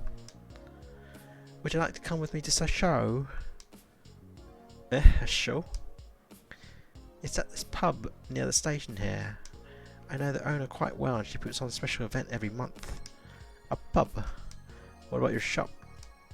It's okay, I'll just lock it up. It's about time I close up anyway. Really, the sound outside your store says you still have half an hour until closing. Closing time is subjective to management. What kind of management is that? Don't worry about it. Come on, let's go. Sam ushered me out of her shop and quickly shuttered the gates. I could try watching the movie she recommended, but I didn't really like the idea of going on with her to a pub. I was about to protest, had not the venue been in my direction of the subway station. I figured I'd go along with her for a bit, then excuse myself for later. We had a nice conversation. Sam seemed cheerful. I didn't want to dampen her mood. Sam walked next to me, humming an upbeat song. She had on a ritzy outfit today. I didn't notice at first when she was sitting behind her shop counter. It was quite outstanding. Sam wore a hibiscus red blouse, a fitted skirt, and fitted these items with pointed toe heels. What a strange shopkeeper. I've never seen anyone tend to a store dressed like that. I was dressed in my usual office attire, formal, neat, and clean. I don't have the look of someone going to bars after work. As we walked, the streets got more and more crowded the closer we approached the station. The sidewalk was shoulder to shoulder with pedestrians going home, going out, and going somewhere. I took off my jacket. It was warm. I felt awkward around Sam. From afar, I'm sure no one would think we had anything to do with each other. The subway entrance should just be around the corner ahead. It was about time I took my leave. I shouldn't involve myself with Sam anymore tonight. Not like this, I thought. Sam. We're here. The venue is just down these stairs. Sam gestured to a narrow stairwell leading down into the basement of a pre-war apartment building. Pre-war.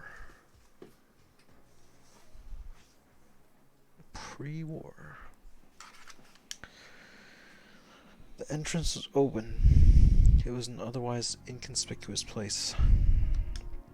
I looked for the name of the establishment. All the place had for signage was a bolted plate beside the entrance door, which indicated in a small font that it might be a bar. It was in fact a bar or disco. I felt uneasy. I better not today. Michelle, I have to get going. Oh. I have some things I've got to take care of. Oh, that's too bad. I'm sorry. No worries, there's always a next time. Sam smiled lightly. Did she feel disappointed? She just shut the freaking shop for me, dude. Sam, I'll walk you to the station. It's alright. I hope you have a good night. I'm gonna head out now. A woman in an ostentatious green parasuit suddenly appeared between us. She put her arm around Sam's waist. She seemed quite well acquainted with Sam. Oh God. Samantha.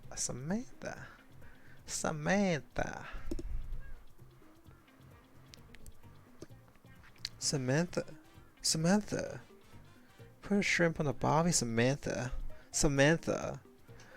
Oh, Samantha. Oh, Samantha.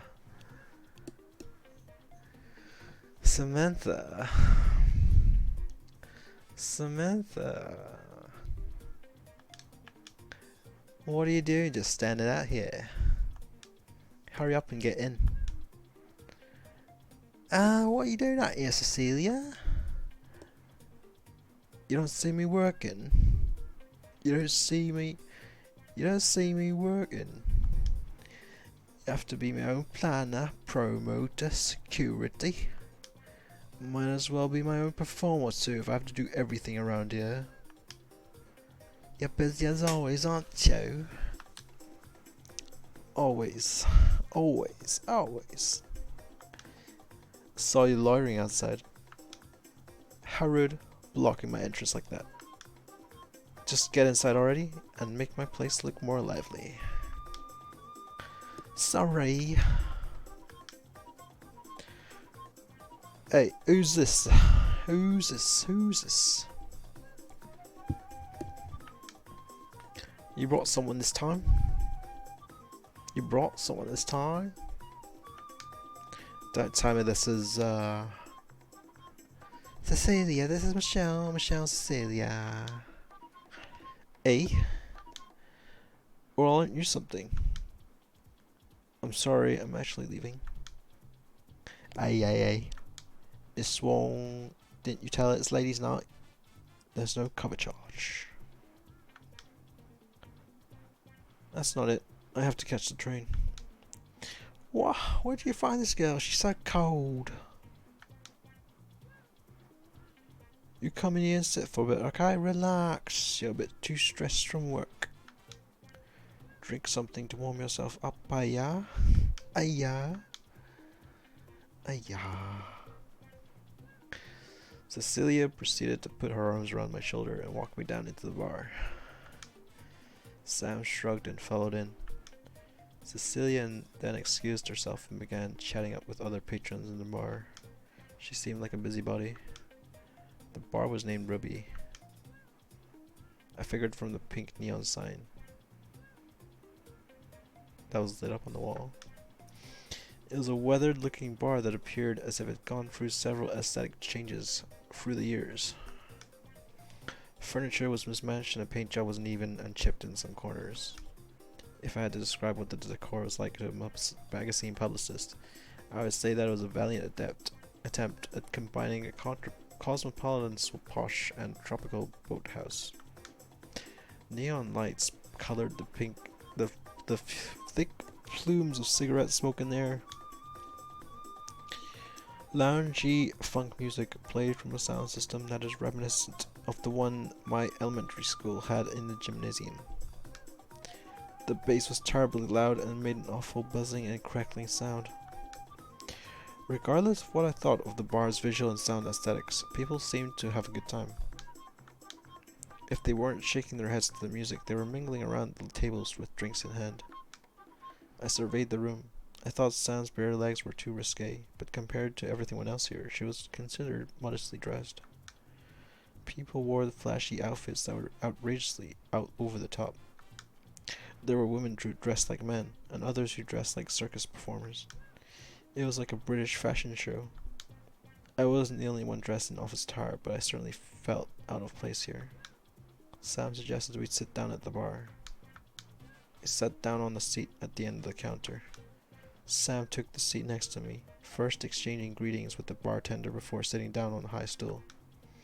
Every time Sam crossed her legs, I noticed her skirt would inch dangerously higher.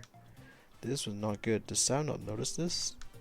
My mother would have chastised me over such unladylike dress and behavior. I suppose Sam wasn't someone I considered exactly feminine. A lady wouldn't go to a pub on her own. And a lady certainly wouldn't be on a first name basis with a bartender. Wow. Sam ordered a drink. It was her usual, apparently, a tequila sunrise. Sam asked if I wanted to have the same drink with her, but I refused. I asked for a glass of water instead. I didn't want to drink tonight. It was a weeknight, and I had my own sense of pride. I wanted to do things on my own terms, not just to please someone else. The bartender made a strange look to Sam. Sam carried on with her smiles. I couldn't read Sam's thoughts, but I tried not to think about it. Sam tapped her fingers to the beat of the music. She noted to me the names of the songs that played. I nodded along. It was something outside my knowledge. I noticed that Sam was someone in need of company. Several people came over and gave their regards to Sam. Sam appeared to be popular here. One woman took a seat next to Sam. She wore a normal broad-shouldered office suit, however the fitting was several sizes too large for her small frame. She kept her hair short, much like a boy's cuts, and wore sunglasses indoors. It was a strange pub. It had a disproportionate number of women versus men. I guess that's what Cecilia means by ladies' night. The strange women continued talking to Sam. Their conversation wasn't something I could easily join. Their way of talking was obtuse. There were a lot of expressions and colloquial speech I could not understand. I turned away and looked at the empty stage. I wondered what kind of musical performance it would be tonight. I doubted it would suit my taste. Why did Sam invite me here? I felt a hand on my leg. It was Sam's. She placed her hand lightly on my knee. Sam looked up at me with a concerned face. The suit-wearing woman excused herself and left to join another table. Are you alright, Michelle? I'm fine. I haven't been here for a while, so my old friends came by to say hello. I didn't mean to ignore you. That's fine. You can talk to whoever you want. Michelle? I'm sorry about earlier. Cecilia can be forceful sometimes. No, I get it. She reminds me of my boss. Really? You know, Cecilia used to be my boss at one point. I could never catch a break. Ambitious women are like that. What's that? What business did you have with her? Eh? It's not like anything like that. She's like a big sister to me. Big sister? Yes, someone who takes care and invites you for a meal together, that's all. I meant about your work. Oh. Yes. Some years ago, a relative of her owned a record store, so I helped them manage it at the time. Cecilia acted as if she owned the place though, and treated herself as my boss. Let me tell you, she was fierce. She'd be upset with me if I couldn't name the songs off the Billboard charts. She would give me hell if the books were off by even 1 cent. Oh, you mentioned that before. So that was who we were talking about. Yes, that's right. Looking back, it was a fun stint. I learned a lot back then. When the owner decided to close down the record store, Cecilia swooped in and asked me if I wanted to lease the newly freed space from her. I didn't know anything about owning a store then. I had a really tough start. But I was able to turn things around with the people helping me. I wouldn't be where I am without them. I see. I'm glad it worked out for you. It's nice to have people looking out for you. Yes! Do you like running your own store? Well, there's ups and downs, but I like the feeling of being my own boss. I can set my own hours. I can pick out what I want to sell. I can really make it my own, which I like. I'm still learning what it means to be a successful business owner. A lot of trial and error sometimes, but I think I'm doing pretty well for myself now. I see. That's good for you. Well, what about you? What led you to be in a publishing company? Nothing in particular, really. I was just recommended the position when I was in university by a professor. I've got the job and I've been there ever since. I've only been working for about a year though. Ah, is that so? Do you enjoy your work? Work is work. I can't say I enjoy it, but it is what it is. I see. There was an awkward lull in our conversation. I didn't know what to talk about. It was a loud and busy place. I didn't want to raise my voice or bring up personal things here. Sam didn't seem too bothered. She seems to enjoy this kind of atmosphere. She looked around and sipped on her drink slowly. When a fast-paced song came along, her fingers would automatically start tapping along with the beat. I noticed that she touched her hair a lot. Whenever she brushed her hair back, her gold-colored earrings would catch the light from the stage. Sam's appearance caught eyes. Even though we sat in the corner of the end of the bar, anyone who walked by would turn and take a second glance at her. Sam had a different look to her today. It was an adult and mature look, a complete contrast to what I remember her wearing the other day. Yesterday, Sam had a laid-back and casual atmosphere to her. Tonight, Sam gave me a feeling of unpredictability. I never met a person like Sam before. Sam leaned closer to me. She was about to say something. I turned away to avoid her eye contact. I didn't want Sam to read my expression. It wasn't that I felt intimidated by Sam. Rather, I couldn't guess her motive. I felt at a loss. I didn't want Sam to know that. Sam continued the conversation. I know you mentioned before that we had a differing musical tastes.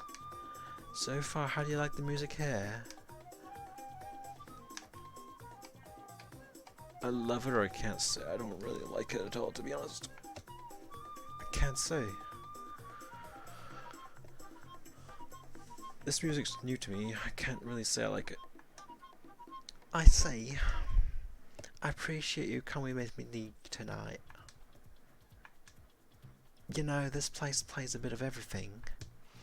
They'll play the most popular songs off the UK and American charts, and they'll also play Cantonese and Japanese hits as well. Every fourth Thursday of the month they have a special disco night where they bring in the older dance charts. Disco. Bang. New Zealand accent. New Zealand accent. I want to do a New Zealand accent. I want to do like a Aussie shrimp on the barbie. Yeah, Cecilia. I need a tone of voice. I need a tone of voice that works. Cecilia. As Sam was about to answer, Cecilia came in and gave a hard smack to my back. Before taking a seat next to Sam. Cecilia. Alright, let's go for it. Cecilia was friendly towards Sam, but I felt an air of hostility from her. I should be careful around her. You ladies staying tonight? Hey Cecilia, you finally pulled away from all your guests. For now. So much today is tonight's host. Is that so? Hey Samantha, what are you doing with that little guest in the corner? Is that a glass of water? Oh. What about it? I told you to listen up a bit. Cecilia. Cecilia snapped her fingers and ordered something from the bartender. Yeah, a fun drink for you. Tequila sunrise on the house. And if you're not a cocktail girl, a glass of my finest champagne. I had it uncorked just for you. Cecilia, stop, that's enough. Why not? She doesn't want it, don't force her. I'm trying to show her a good time. Don't you see her moping in the corner with a glass of water? Come on, cheer up. I'm not moping. Okay, why don't you have a drink with me? Don't be so rude to your host. Which one will you pick? Tequila sunrise? Champagne? I don't want either of them. I'll take them both. I'll take them both. Really? I'd like to see you try. I took the 2 drinks from Cecilia and tried to down both. I wasn't good at holding my liquor, but I'd rather have a headache at work tomorrow than lose to Cecilia. I didn't like to show my competitive side, but something about Cecilia had just set it off. I didn't get why Cecilia had to push me around like this. I didn't do anything to her. Cecilia raised her hands in astonishment. Wow, I just play with you. Ah, Michelle, don't worry about it. You don't have to actually drink it. Here, I'll finish it for you. Sam. You're too soft. But easy on her, she's still weeknight. Cecilia, when are the musicians starting? Why don't we all get on the dance floor? That's right. I have to get them ready. When I come back, I'll find you girls on the dance floor. Better find you girls on the dance floor. Lighter loves. I don't take whatever Cecilia said to heart. That's just...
Is everyone having a fabulous night? Is everyone having a fabulous night? Is everyone having a fabulous night?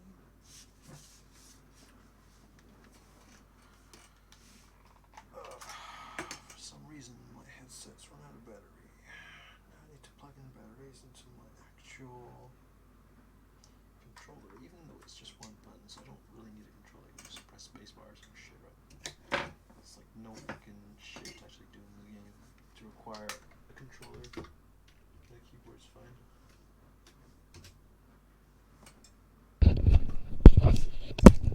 Alright. The crowd roared into a cheer. Is that a chair? You can be louder than that. Don't fall asleep now. We got special guests tonight to get your body moving. If you're sitting at the tables, get your dancing shoes on and get up on the dance floor. Let's welcome here sisters. A group of musicians and dancers got up on the stage. People quickly crowded the platform. The bar that seemed half empty before quickly filled up. Those who were previously sitting at the tables were all on the dance floor now. The drummer counted in, and the sound of heavy synthesizers and bass followed. The room was filled with the sound of upbeat music. I looked at my watch. It was just after 11. If I left now, I could be home before midnight. I wasn't a dancer. I didn't like to drink. Now was a good time to excuse myself. Sam could go and enjoy the rest of the night away that she wanted. I never intended to stay with her as long as I did. I got up from the bar stool. Sam, before you go, may I have this dance with you? Huh? Sam held out her hand.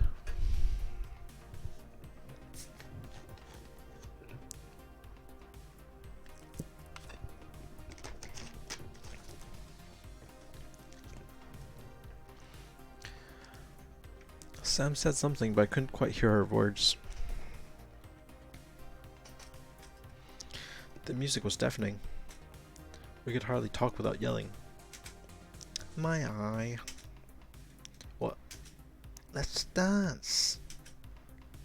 I don't know how to dance. I can show you. I should go. I don't really know this song. Is that so? I love this song. I said I'm going. You're going, alright, let's hit the dance floor. Huh? Are you hearing me properly? Sam's cheeks were flushed from the drinks, though there was a sense of clarity in her eyes. There was some frantic energy in her appearance. Sam held onto my wrists. Her hands were sweaty.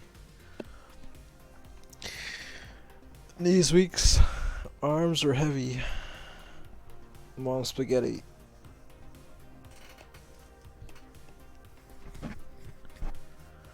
Sam. She pulled me into the mob. What's a... The lights were strobing. People danced in every direction. Hands were in the air. Someone was laughing. Someone was screaming. I was being pushed by moving bodies from every direction. It was hot and tight in the disco. The plumes of smoke had gotten thicker. I felt suffocated. It was as if, for those people, tonight was all that mattered. There was no thoughts about the handover, nor the growing economic uncertainty in the city. Here, liquor flowed endlessly. Money came easy. And in Hong Kong, will always be the same. Sam danced to the rhythm of the music. Whoa. Free frames. That's all this game could afford. Free frames of dancing. Sam moved left, right, and all around. Her body moved freely without regards to the movements of others around her. She stood out from everyone in the crowd. I couldn't do anything except follow her with my eyes. It was vivacious. The music continued one song after another. She continued dancing to the music. As I stood watching her, I realized that Sam was in a world I did not associate with, and a pervasive thought repeated in my mind. I didn't belong here.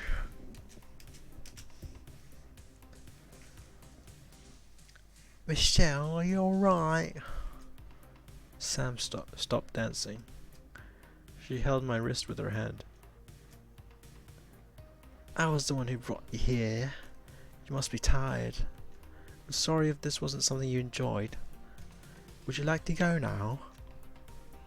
It's not that. It's, you know, a place like this is where I feel the most myself. It's like this messy, chaotic, confusing, but I feel free in this kind of space. It's a place where people come to have fun and to not think about their troubles for the day. People don't really judge you here. You can put aside money and status and dance the night away. You don't have to feel ashamed or hide who you are in this place.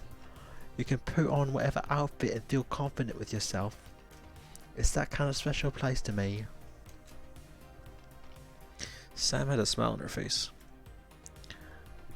Though she seemed to say these things to me from a distant place, there was a long pause between us. For some reason I couldn't put together the words to answer her right away. I just wanted to say something. I didn't want her to misunderstand me.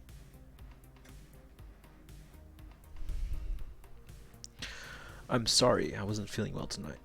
I see. I'm glad you found your special place. Can you tell me more? I don't know much about it. Tell me more? Would you like to know more? I see. Could you tell me more about it? I never went to the disco before. It's a new thing for me. But I want to learn more about it from you. Maybe not right now. You're busy too. Michelle? Sam. You're a little pale. Have you eaten anything yet?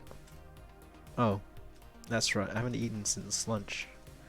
Would you like to go get something to snack nearby before you go home? I'll walk you out. Okay. We left the bar. Sam walked with me to the station. It was past midnight. I wasn't sure if I'd be able to make the last train home. I think you look nice in your shoes. I'm glad you're able to get some fixed. Thank you. I like the shoes you have on too. It looks good with your outfit. Thanks. I observed the night scenery around me. There was something about being out on the lively streets at night that made you feel awake and alert. The electric energy from bright city lights radiated on to the people that it shined on. The neighborhood I lived in was much quieter by this time. It certainly could not compare with its liveliness. It was a warm summer night, but the night air felt much more refreshing compared to earlier. The night wind felt cool. It was far easier to breathe without the heavy cigarette fumes found inside the disco. I felt more relaxed. I glanced at Sam. She walked with a slow step. She was quiet. I guess she was feeling a little down. I didn't mean to spoil her evening, but I shouldn't have kept myself out for her sake, I thought.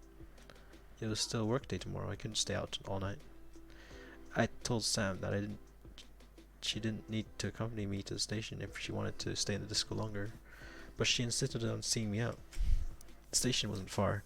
It only took a few minutes to walk to one of the subway entrances. Just across from the entrance there were several hawker stands still serving hot meals well into the night. Sam pointed one out for me. Ah, the curry fish roll at that stand are the best. Really?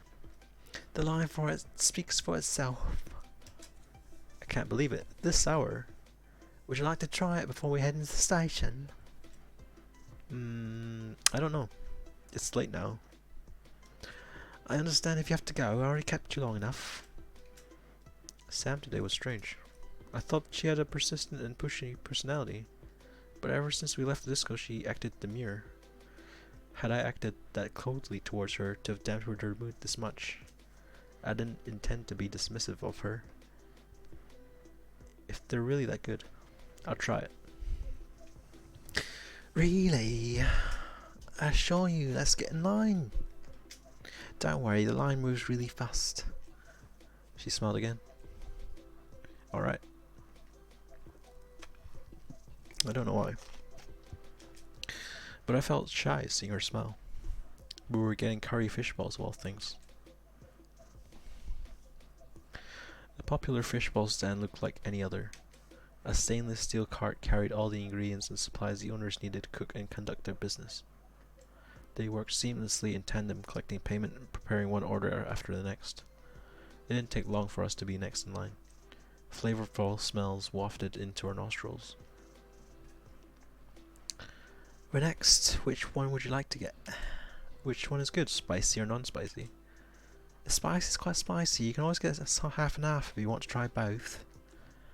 Alright, I'll get that. Okay. Excuse me, 2 half and half orders. Could be just because I haven't eaten a full meal since lunch, but there was something about it tonight that made the curry fish balls taste like something out of this world. They were something so ordinary, yet they tasted so extraordinary.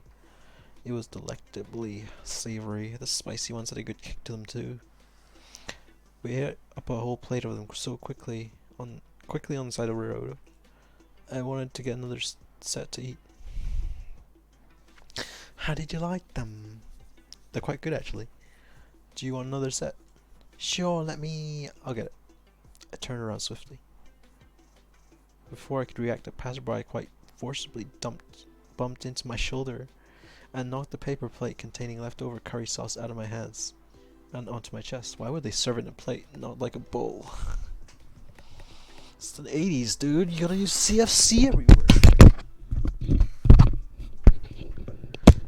80s were like CFC everywhere. You gotta use them in bowls and shit. The sauce spilled over onto my blouse and staining it a disastrous yellow-brown. Oh no, the curry sauce is all over you. My favorite blouse too. I have to wash it off immediately or the blouse will be permanently stained. I think I have to take the taxi home. I'm sad. Looking like baby puke. You should get yourself cleaned up a bit first. Baby puke, more like baby poop. This is your fault. You're the one who invited me out and caused all this. I shouldn't have tagged along with you in the first place. I'm sorry. I didn't mean to say that. Look, there's a 24-hour laundromat nearby. My apartment's just above.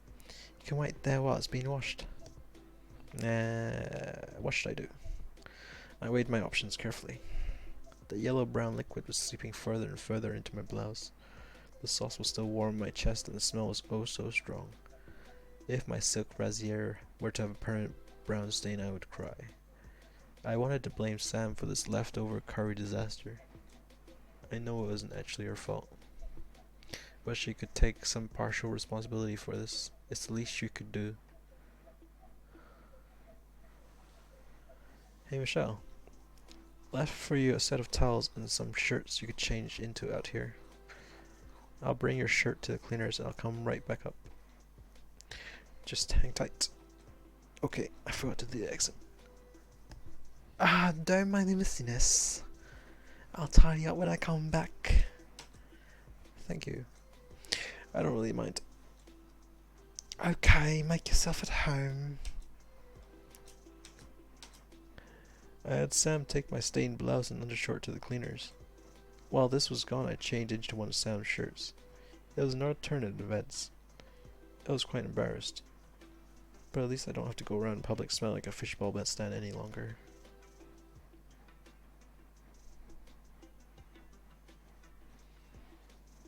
Another inconvenient thing. What's going on with my luck these days? And right now I'm stuck in Sam's house until my clothes are finished washing. I was so upset earlier. I know it wasn't Sam's fault. I have no one to blame except for myself. I took a look at myself in the mirror. Sam gave me a white button top shirt to wear for the time being. I saw her other clothes hanging in her open closet. Sam had quite an eclectic fashion sense. I should be thankful she picked out a plain white blouse for me to wear. It appeared to be the most normal looking item she owned. The sizing was similar to my own blouse, but the fitting was loose. Shoulders were baggy on my shoulders. The material was thin. I felt a draft. Things just keep happening when I'm around her, huh? Definitely missed the last train now.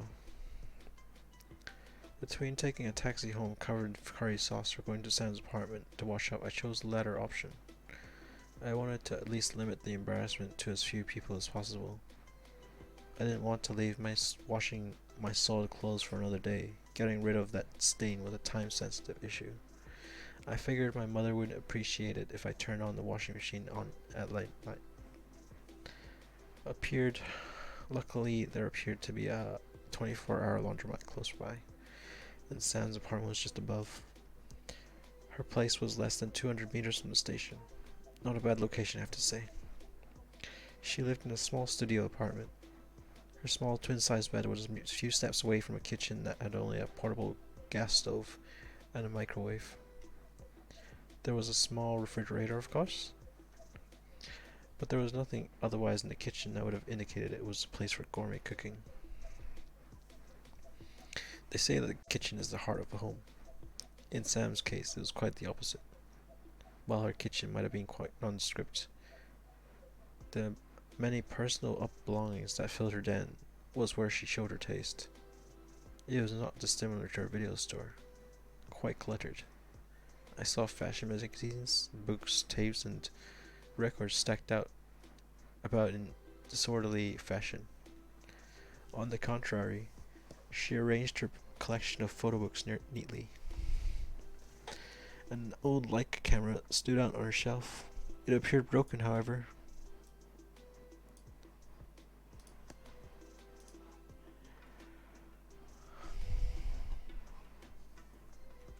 Her television set sat on top of a VCR player. I also saw that it was connected to a Laserdisc player. I guess for watching all her movies. No Laserdisc player looks like that. There was so much personality in this small apartment. She made use of her balcony space as well and had some laundry left hanging. I noticed she kept houseplants by the window.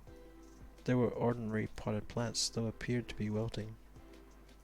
They seemed to say, "Please pour water on me, I'm on the verge of death." I should heed their cries for mercy and water them. I'll borrow a cup. I found a cup in her kitchen cupboard.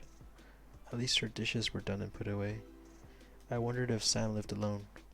From what I saw, it didn't appear to be anyone else living with her.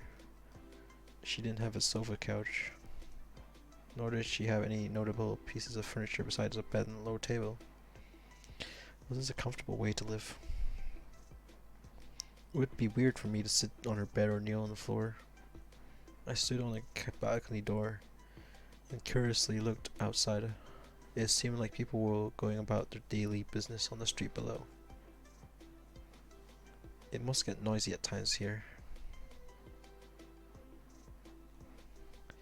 It felt so strange to be here like this, standing around in someone's clothes in someone else's apartment. I hope Sam didn't mind too much about today. Michelle? I'm back! Ah. Oh, you were watering the plants? Thank you. I keep forgetting to water them.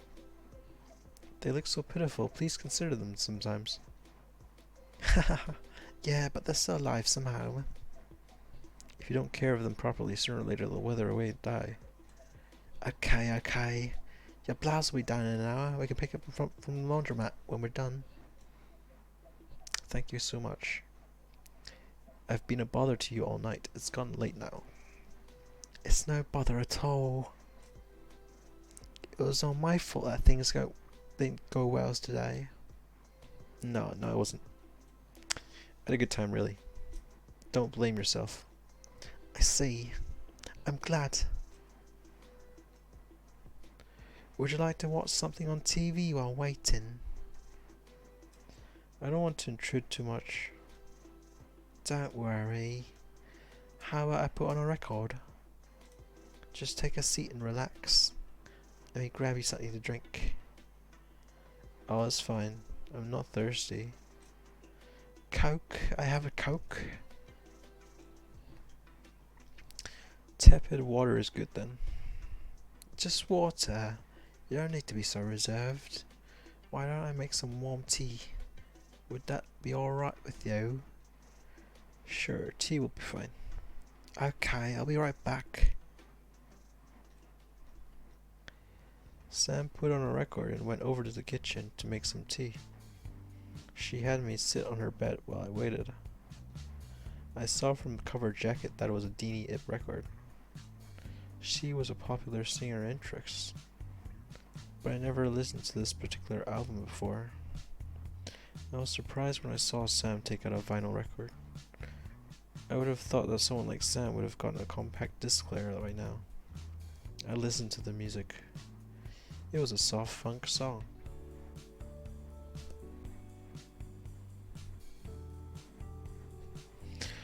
I think it was a Cantonese cover of an English song. Sighing softly, break my heart. I watched Sam boil water using a portable gas stove. I giggled a little bit. I suppose Sam is more old school than I thought. Sighing softly without saying a word. Sam with her back towards me made me feel a bit lonesome. The water didn't take long to boil. The blue flame danced quietly to the music. Before the song had finished, Sam came back with a set of teacups. She had made oolong tea. I took a sip. It was warming. It didn't taste too bitter. I hope you don't mind the place. I know it's a little cramped. I haven't got around to sorting out some things. No, it's fine as it is. Your place is close to the station. It's convenient, isn't it? It is. The song you played earlier. Could you play it again? I kind of like it. Of course, it's my favourite song. Really? I guess I'm showing my age. What do you mean? The disco is good fun, but part of me is still stuck in the days of folk and funk. You know, years ago, Ruby used to be an old funk bar. It was never this flashy until Cecilia took over. I see. You two have known each other long? I suppose so. About earlier, I'm sorry. What for? I didn't mean to yell at you. Or take away your evening with your friend. You didn't. I shouldn't have acted that way. I guess I was being selfish. Selfish? In what way? I don't know. Maybe you should have been a little more selfish around me. Sam shifted herself closer to me on the bed. My leg suddenly cramped. I stood up quickly. I have a leg cramp. Sam laughed. I felt flushed. I had been sitting around all day. I needed to walk around a bit. My eyes turned towards the photos that Sam had displayed on her wall. Sam had quite an amount of photos on display. I looked through them slowly. What you looking at? Your photos. I'm not allowed to look. I know, please, it's so embarrassing. I had noticed that Sam had a framed picture of herself from when she was in high school. Monka TOS. She went to a notable Catholic girls' school. I was surprised. I had a university classmates who went to the same school. They were prim and proper dainty girls, not at all similar to Sam. The Sam in this photo looked like a bright-eyed and bushy-tailed student. Her smile was not much different from the way it is now. There was playfulness in her expression. It was cute. It was like seeing a before and after puppy photo. Smirk. Huh? I saw you smirk. What is it? I can't believe you went to St. Mary's. Your smile never changed. You used to look so cute. I would have never expected that you went to a Christian girls' school. Heh. What presumptions did you have about me? You look so keen in this photo. What do you mean by that? I'll let you know, I was the top of my class in math. At one point I had a sign-up list for classmates who wanted to be tutored by me. Really? Haha, that's really impressive. A sign-up list, I can't believe it. It's true. I was good at teaching people how to ace the tests. Alright, I believe you. Do you really? I do. I'm sure your underclassmen really looked up to you. What's that? Are you being sarcastic? I'm not. Here, I'll show you a funny photo. Eh? Sam pointed to an odd photo. Who's that in this photo?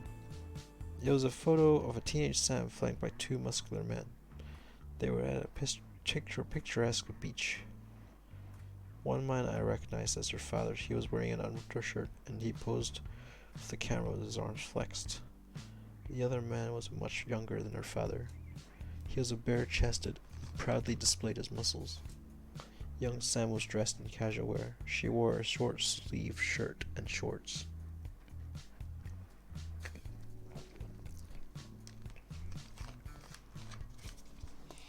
She stood plainly in the center of the photo. She looked displeased. It was an unusual picture. Oh, that guy. Oh, that guy? That's my older brother. Really? He and my dad used to like to bodybuild at one point. Yeah. This was taken when I went with my dad to visit my brother in California for his wedding. Your brother was married at the time? Yep. I see, he looked so young in this photo. He's 5 years my senior. What's up, Damie? He had gone to California to study when he was 19, and not long after he called and told us he was getting married. From his last Christmas card, I think he and his wife are on their 4th child now. What? That's impressive. Do you have siblings? Nah, I'm an only child. Ah, I see. Do you get lonely without your brother around? Not really. He teased me a lot when I was a child. He called me names like Bucktooth Billy. There was one time he set off fireworks in his house and he blamed it on me. Clearly I was my parents' favourite child. We bickered a lot as children. I guess we didn't bond much in part because of our age difference. I think that's nice though. I didn't have anyone like that growing up. It was just my mother and father. What? Michelle? Twitch cock, Twitch cock, Twitch cock. I'm not sure about brother, but I always thought having an older sister would be nice. Sam. Is that so? You would make a lovely younger sister, I'm sure. Has Sam even got a sad expression? There's like 2 frames of Sam.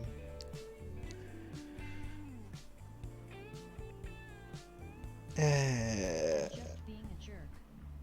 Sam showed me more of her photos. There were a number of photos of herself as a child. She seemed like a happy child who liked to sing and dance. A wide toothy smile could be seen in all her baby photos. Sam must have been quite an endearing child to her parents and a sweet sister to her brother. Why would you make this assumption? When I see a smile like that, I could feel Sam came from a loving family. When I think about my own childhood photos, I wasn't as cute or photogenic as Sam. What kind of game is this? It's not a fucking game, dude. I don't know. I thought it was a game. It's not a fucking game. It's a fucking storybook, visual novel, where you make 1 or 2 decisions every 5 minutes. Oh. I just fucking wanted to play something different from Final Fantasy, and this was like a game with Hong Kong in the title, and it had like really cool aesthetics, and it does kind of do that, but it's just so shit. That's a storybook.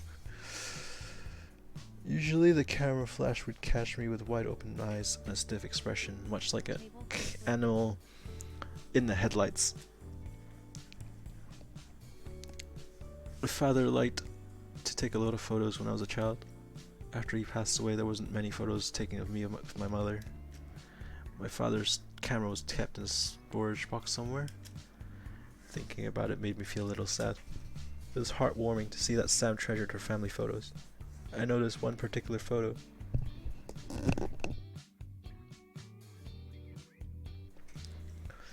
It was larger than all the other photos she had. It was framed and hung on the wall.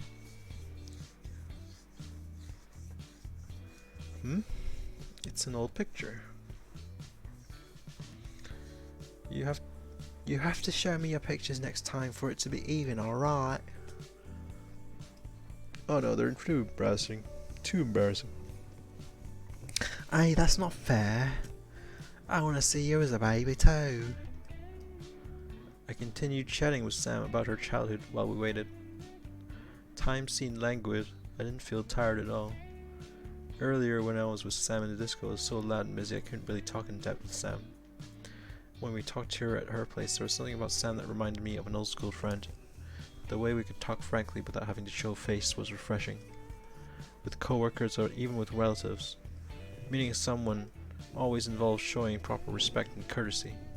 It also involved a bit of showboating of one's education and wealth as well. It was strange this time I shared with Sam. Yes, I agree. I had misjudged Sam earlier. I shouldn't let my prejudices influence my judgment of another person's character. We seek meaning in our lives one way or another. That's just life for anyone and everyone in the city.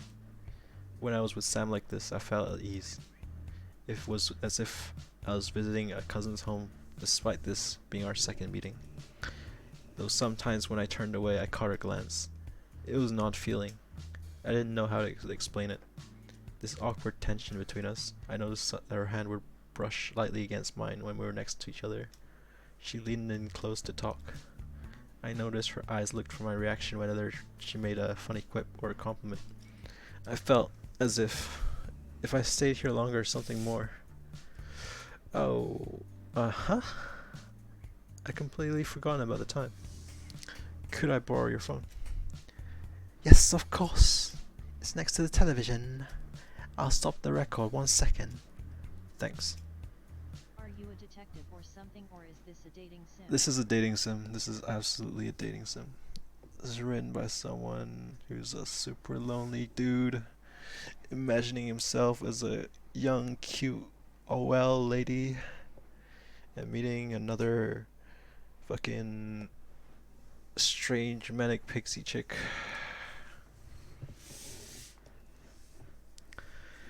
I'd forgotten to let my mother know that I would be late coming home. Is my voiceover that bad? That you're leaving? I wanted her to at least not be up waiting for me. I had made her worry the other night. I dialed my own number with Sam's rotary phone. I should know my own phone number by heart, but my fingers felt clumsy. I kept misdialing. I eventually dialed the correct number. The line connected right away. No, I just don't care for games like this. You don't want to see how it ends? I installed the nude mod.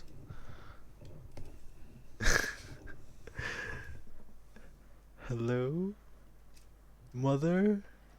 I'm phoning to let you know. Yes, I'm on my way home. No, it won't be long. Please don't worry about me and rest. I know it's very late. I just wanted to let you know I'm alright. No, nothing of the sort. Something came up. Where am I? I'm just at work. It's been a busy day. I've had something to eat, please, so you don't have to wait for me. I'll be home as soon as I can. Don't worry about me. I'm fine. I'll take a taxi home. Bye. I ended the call in a hurry. There was a suspicious tone in my mother's voice. When she has her doubts, she would persist to question me. I had to cut the conversation short. I couldn't tell her that I went to the pub with Sam. That would set off 1,000 more questions. My mother associated pubs with degenerate behavior. Even if I didn't do anything bad, she would assume I did. I was not that kind of person. Why does she have to make me feel guilty about every little thing? You finished your call? You finished your call? You finished your call? Yes. I am entering you in my prayer. Why did you lie to your mother about being at work? There's nothing you need to hide. Eh? Why were you listening in? I just Yours overheard. RN fam. It's easier to explain to my mother that I'm at work instead of whatever happened earlier. The disco. You could tell her you were with a friend, eating late night snacks and having a chat. She won't believe that. My mother is the traditional type. Anything past 10 p.m. is considered late for her. If she knew I went to the disco, she jumped to the conclusion that I was out doing something else. Really? Is it so wrong to be out so late? It's not wrong. It's just, for my mother, she thinks it's not appropriate to be out late as a woman. As a big, beautiful black woman. She associates any nightlife with bad behavior. I wouldn't want her to misunderstand. I see. Your mother must be quite worried about you. I can send you back now if you want. You can pick up the shirt from me another day. I can take care of it. It shouldn't be long now, right? I've already been a bother to you. You could have had a good time in the disco instead if it weren't for me. Nah, you don't need to keep saying that. I had a good time with you. I have to be honest with you. I might just be one of the bad girls your mother warned you about. No. It was a new experience for me. And I didn't mean to say that you're bad. And I just never meant it that way. You're just different. You're independent. You're cool. You can do anything you want. You're not like that. Really? You think too highly of me? Someone that you've known for like 2 days? Literally only met yesterday? I think you're a charming person, Michelle. Now I'm gonna start playing some creepy music. Much more than you know yourself. Eh? Michelle, I enjoyed being with you. Can I see you again? Sam, yes. I don't know. Sam, yes. Sam!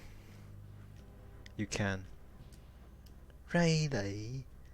I'm glad to hear that. I want to get to know you more, Michelle. I like what you have to say. I want to hear more of your thoughts and what you feel. The way you express yourself is pretty. Eh? Michelle, you're a pretty girl, you know. What? The way you are. Like this. Sam.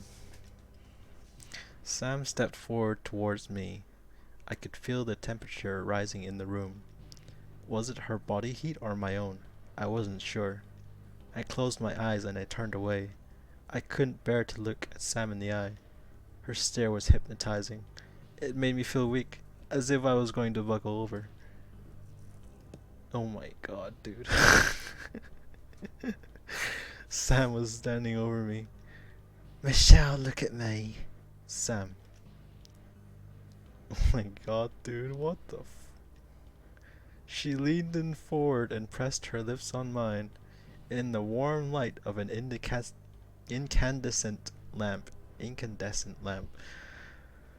we shared a gentle, quiet kiss. I stood in a daze. My sensibilities were shocked. I never experienced something quite like this. I didn't know how to respond to her touch. I put my mental attention to anything that wasn't Sam's bodily contact. I heard muffled noises from above. The neighbors upstairs seemed to be talking in their balcony. I smelled something savory. Delicious smells wafted in from the open window. Someone next door was about to have a midnight snack, and I was just about to have mine. Somewhere in the distance a dog was barking. It was so lively at this hour, I thought. Even then, it was still enough that I could hear the drip drop of water from Sam's kitchen faucet. The sound of my own beating heart was loud in my ears. She smelled of a sweet fragrance. The balcony window that I leaned against felt cool. Her body that leaned against mine was warm. Sam's lips were soft. Is this the same image as before? Okay, this author just went into overdrive, like writing a description to match this image.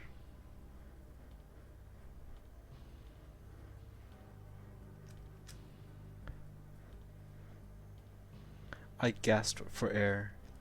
I had forgotten to breathe for an entire minute. I opened my eyes to the same studio apartment.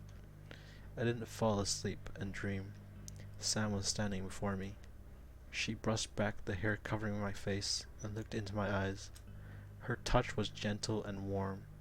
I heard her whisper my name softly. There was a slow hesitation between us. I was at a loss for words. What was I supposed to feel? Everything was so sudden. Sam looked dreamy, almost wistful. She closed her eyes again. Sam put her hand around my waist.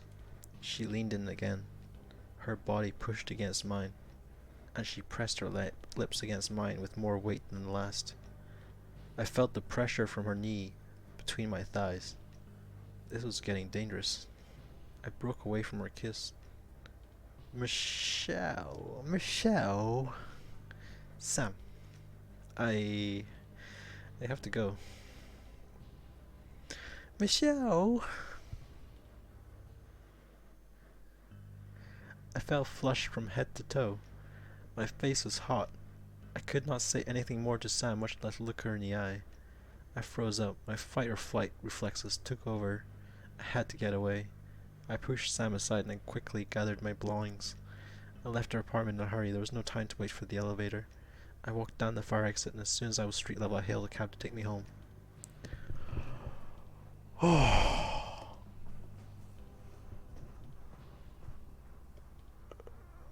Got like 10 more minutes, and this is a 3-hour stream.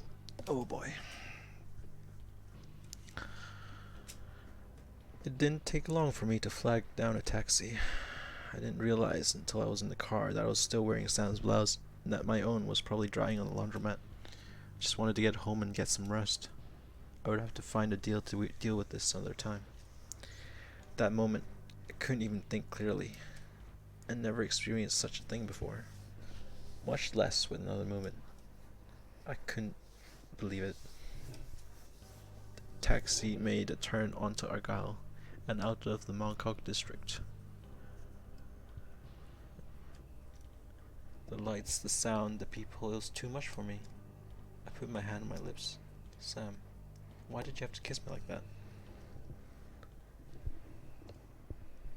After such a long day, I arrived back home. I couldn't believe what I had just been through today. I caught my own reflection in the mirror by the doorway entrance. I looked disheveled. My hair was frizzy, the foundation on my face had rubbed out, and the dark circles that formed under my eyes were so horribly apparent. I was so tired.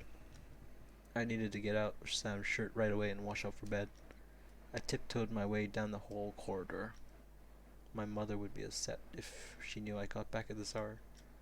I called my mother earlier, so she should rest assured that I was alright. Alright and out on the way home.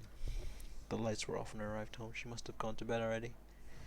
There was no way she would stay up this late for me. I sighed. I had only a few hours to rest before I had to be up again for work. This was all her fault.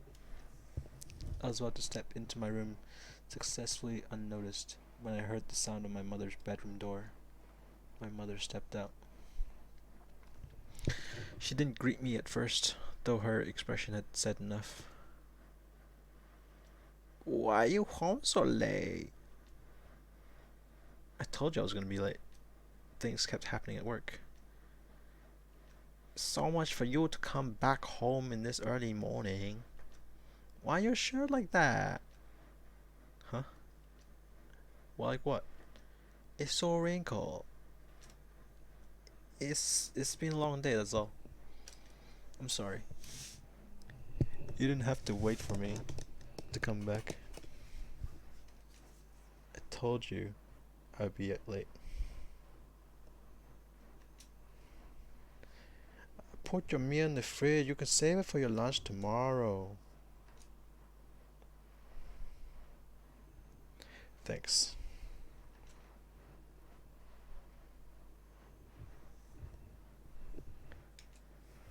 I'm going back to sleep. Okay. Good night. Oh. I called your workplace and they said you left work early today. You should hurry to bed. You have work tomorrow. You can't go to work looking like this. Oh, okay. My mother returned to her bedroom as quietly as she came. It took a few moments for me to regain my composure. Her cold demeanor and curt statements caught me unguarded.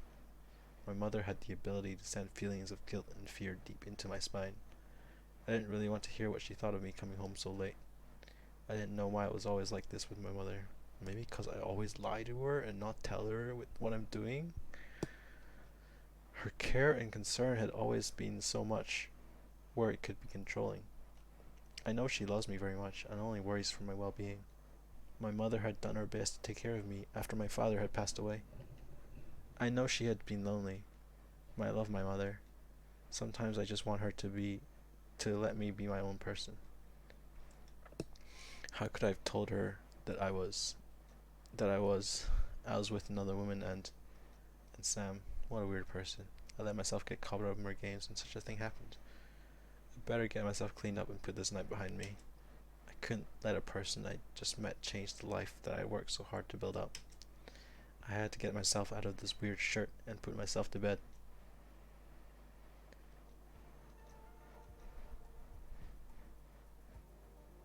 Oh my god, dude. I couldn't sleep. I kept thinking about the kiss. I've never seen my mother and father kiss. In movies, it always was between a man and a woman. How could Sam just kiss me like that? I felt embarrassed and hot just thinking about it. Sam really did just kiss me, right? She walked towards me, and she used her body to push me against the balcony window. Her body was warm. I remember the cool touch of window on my back and that of Sam's jade necklace on my neck. The old-fashioned stone pendant of Sam's glided down my neck and my collarbone when she leaned in towards me. Sam put her lips on mine. She pressed her lips on mine tightly. The kiss felt like it lasted for an eternity. When she finally pulled away, I was left breathless. Sam was so brazen. She didn't hesitate at all to go in for another kiss. The second time she even parted my lips with her tongue. Ugh. I remember making a weird sound. I felt so embarrassed. I still couldn't believe it. I never imagined I would kiss someone like that. Sam, what have you done? At the end of the night, I did not get a wink of sleep. My legs were sore. My eyes were swollen. How was I going to get myself to work like this? I laid on the bed, ruminating over my thoughts of calling in sick. But I better not. If I missed work, that would trouble my coworkers and I would give myself a harder time at work the next day. I'm sure if I stayed at home, my mother would give me a long lecture about how responsible I was to skip work. I didn't want to have a one-on-one confrontation with my mother again if I didn't have to. I know she'll try to bring up what happened last night if I did. I have to force myself to get up soon. I looked at my clock again. I had some time to spare. I chose to keep my eyes closed for a little bit longer. I had time until the morning alarm sounded. Beep beep beep, I groaned. I reasoned to myself that I could stay in bed for another 5 minutes if I ate while walking to the station. Beep beep beep. 5 more minutes. I'll make up for the time by running up the elevators. 1 more minute. Oh no, I was going to be late. I was able to get out of bed in the end. My morning commute was a terrible rush. I made it to work barely on time, which was late considering that I usually arrived early. There was already a stack of faxes and documents waiting on my desk to process. Today was going to be a long day. But today is going to be an even longer day because I am going to stop here. I am so done with reading. Save.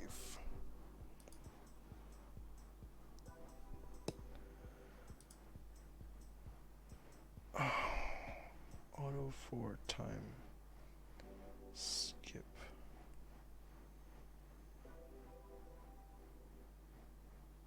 Roll back side. Oh my god, you get to keep this art?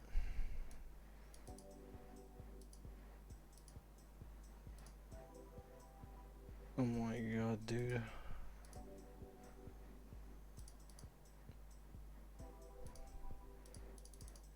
Wow, so much art to be had. I can't wait to play the game. I mean, read the story. Playing the game, read the story.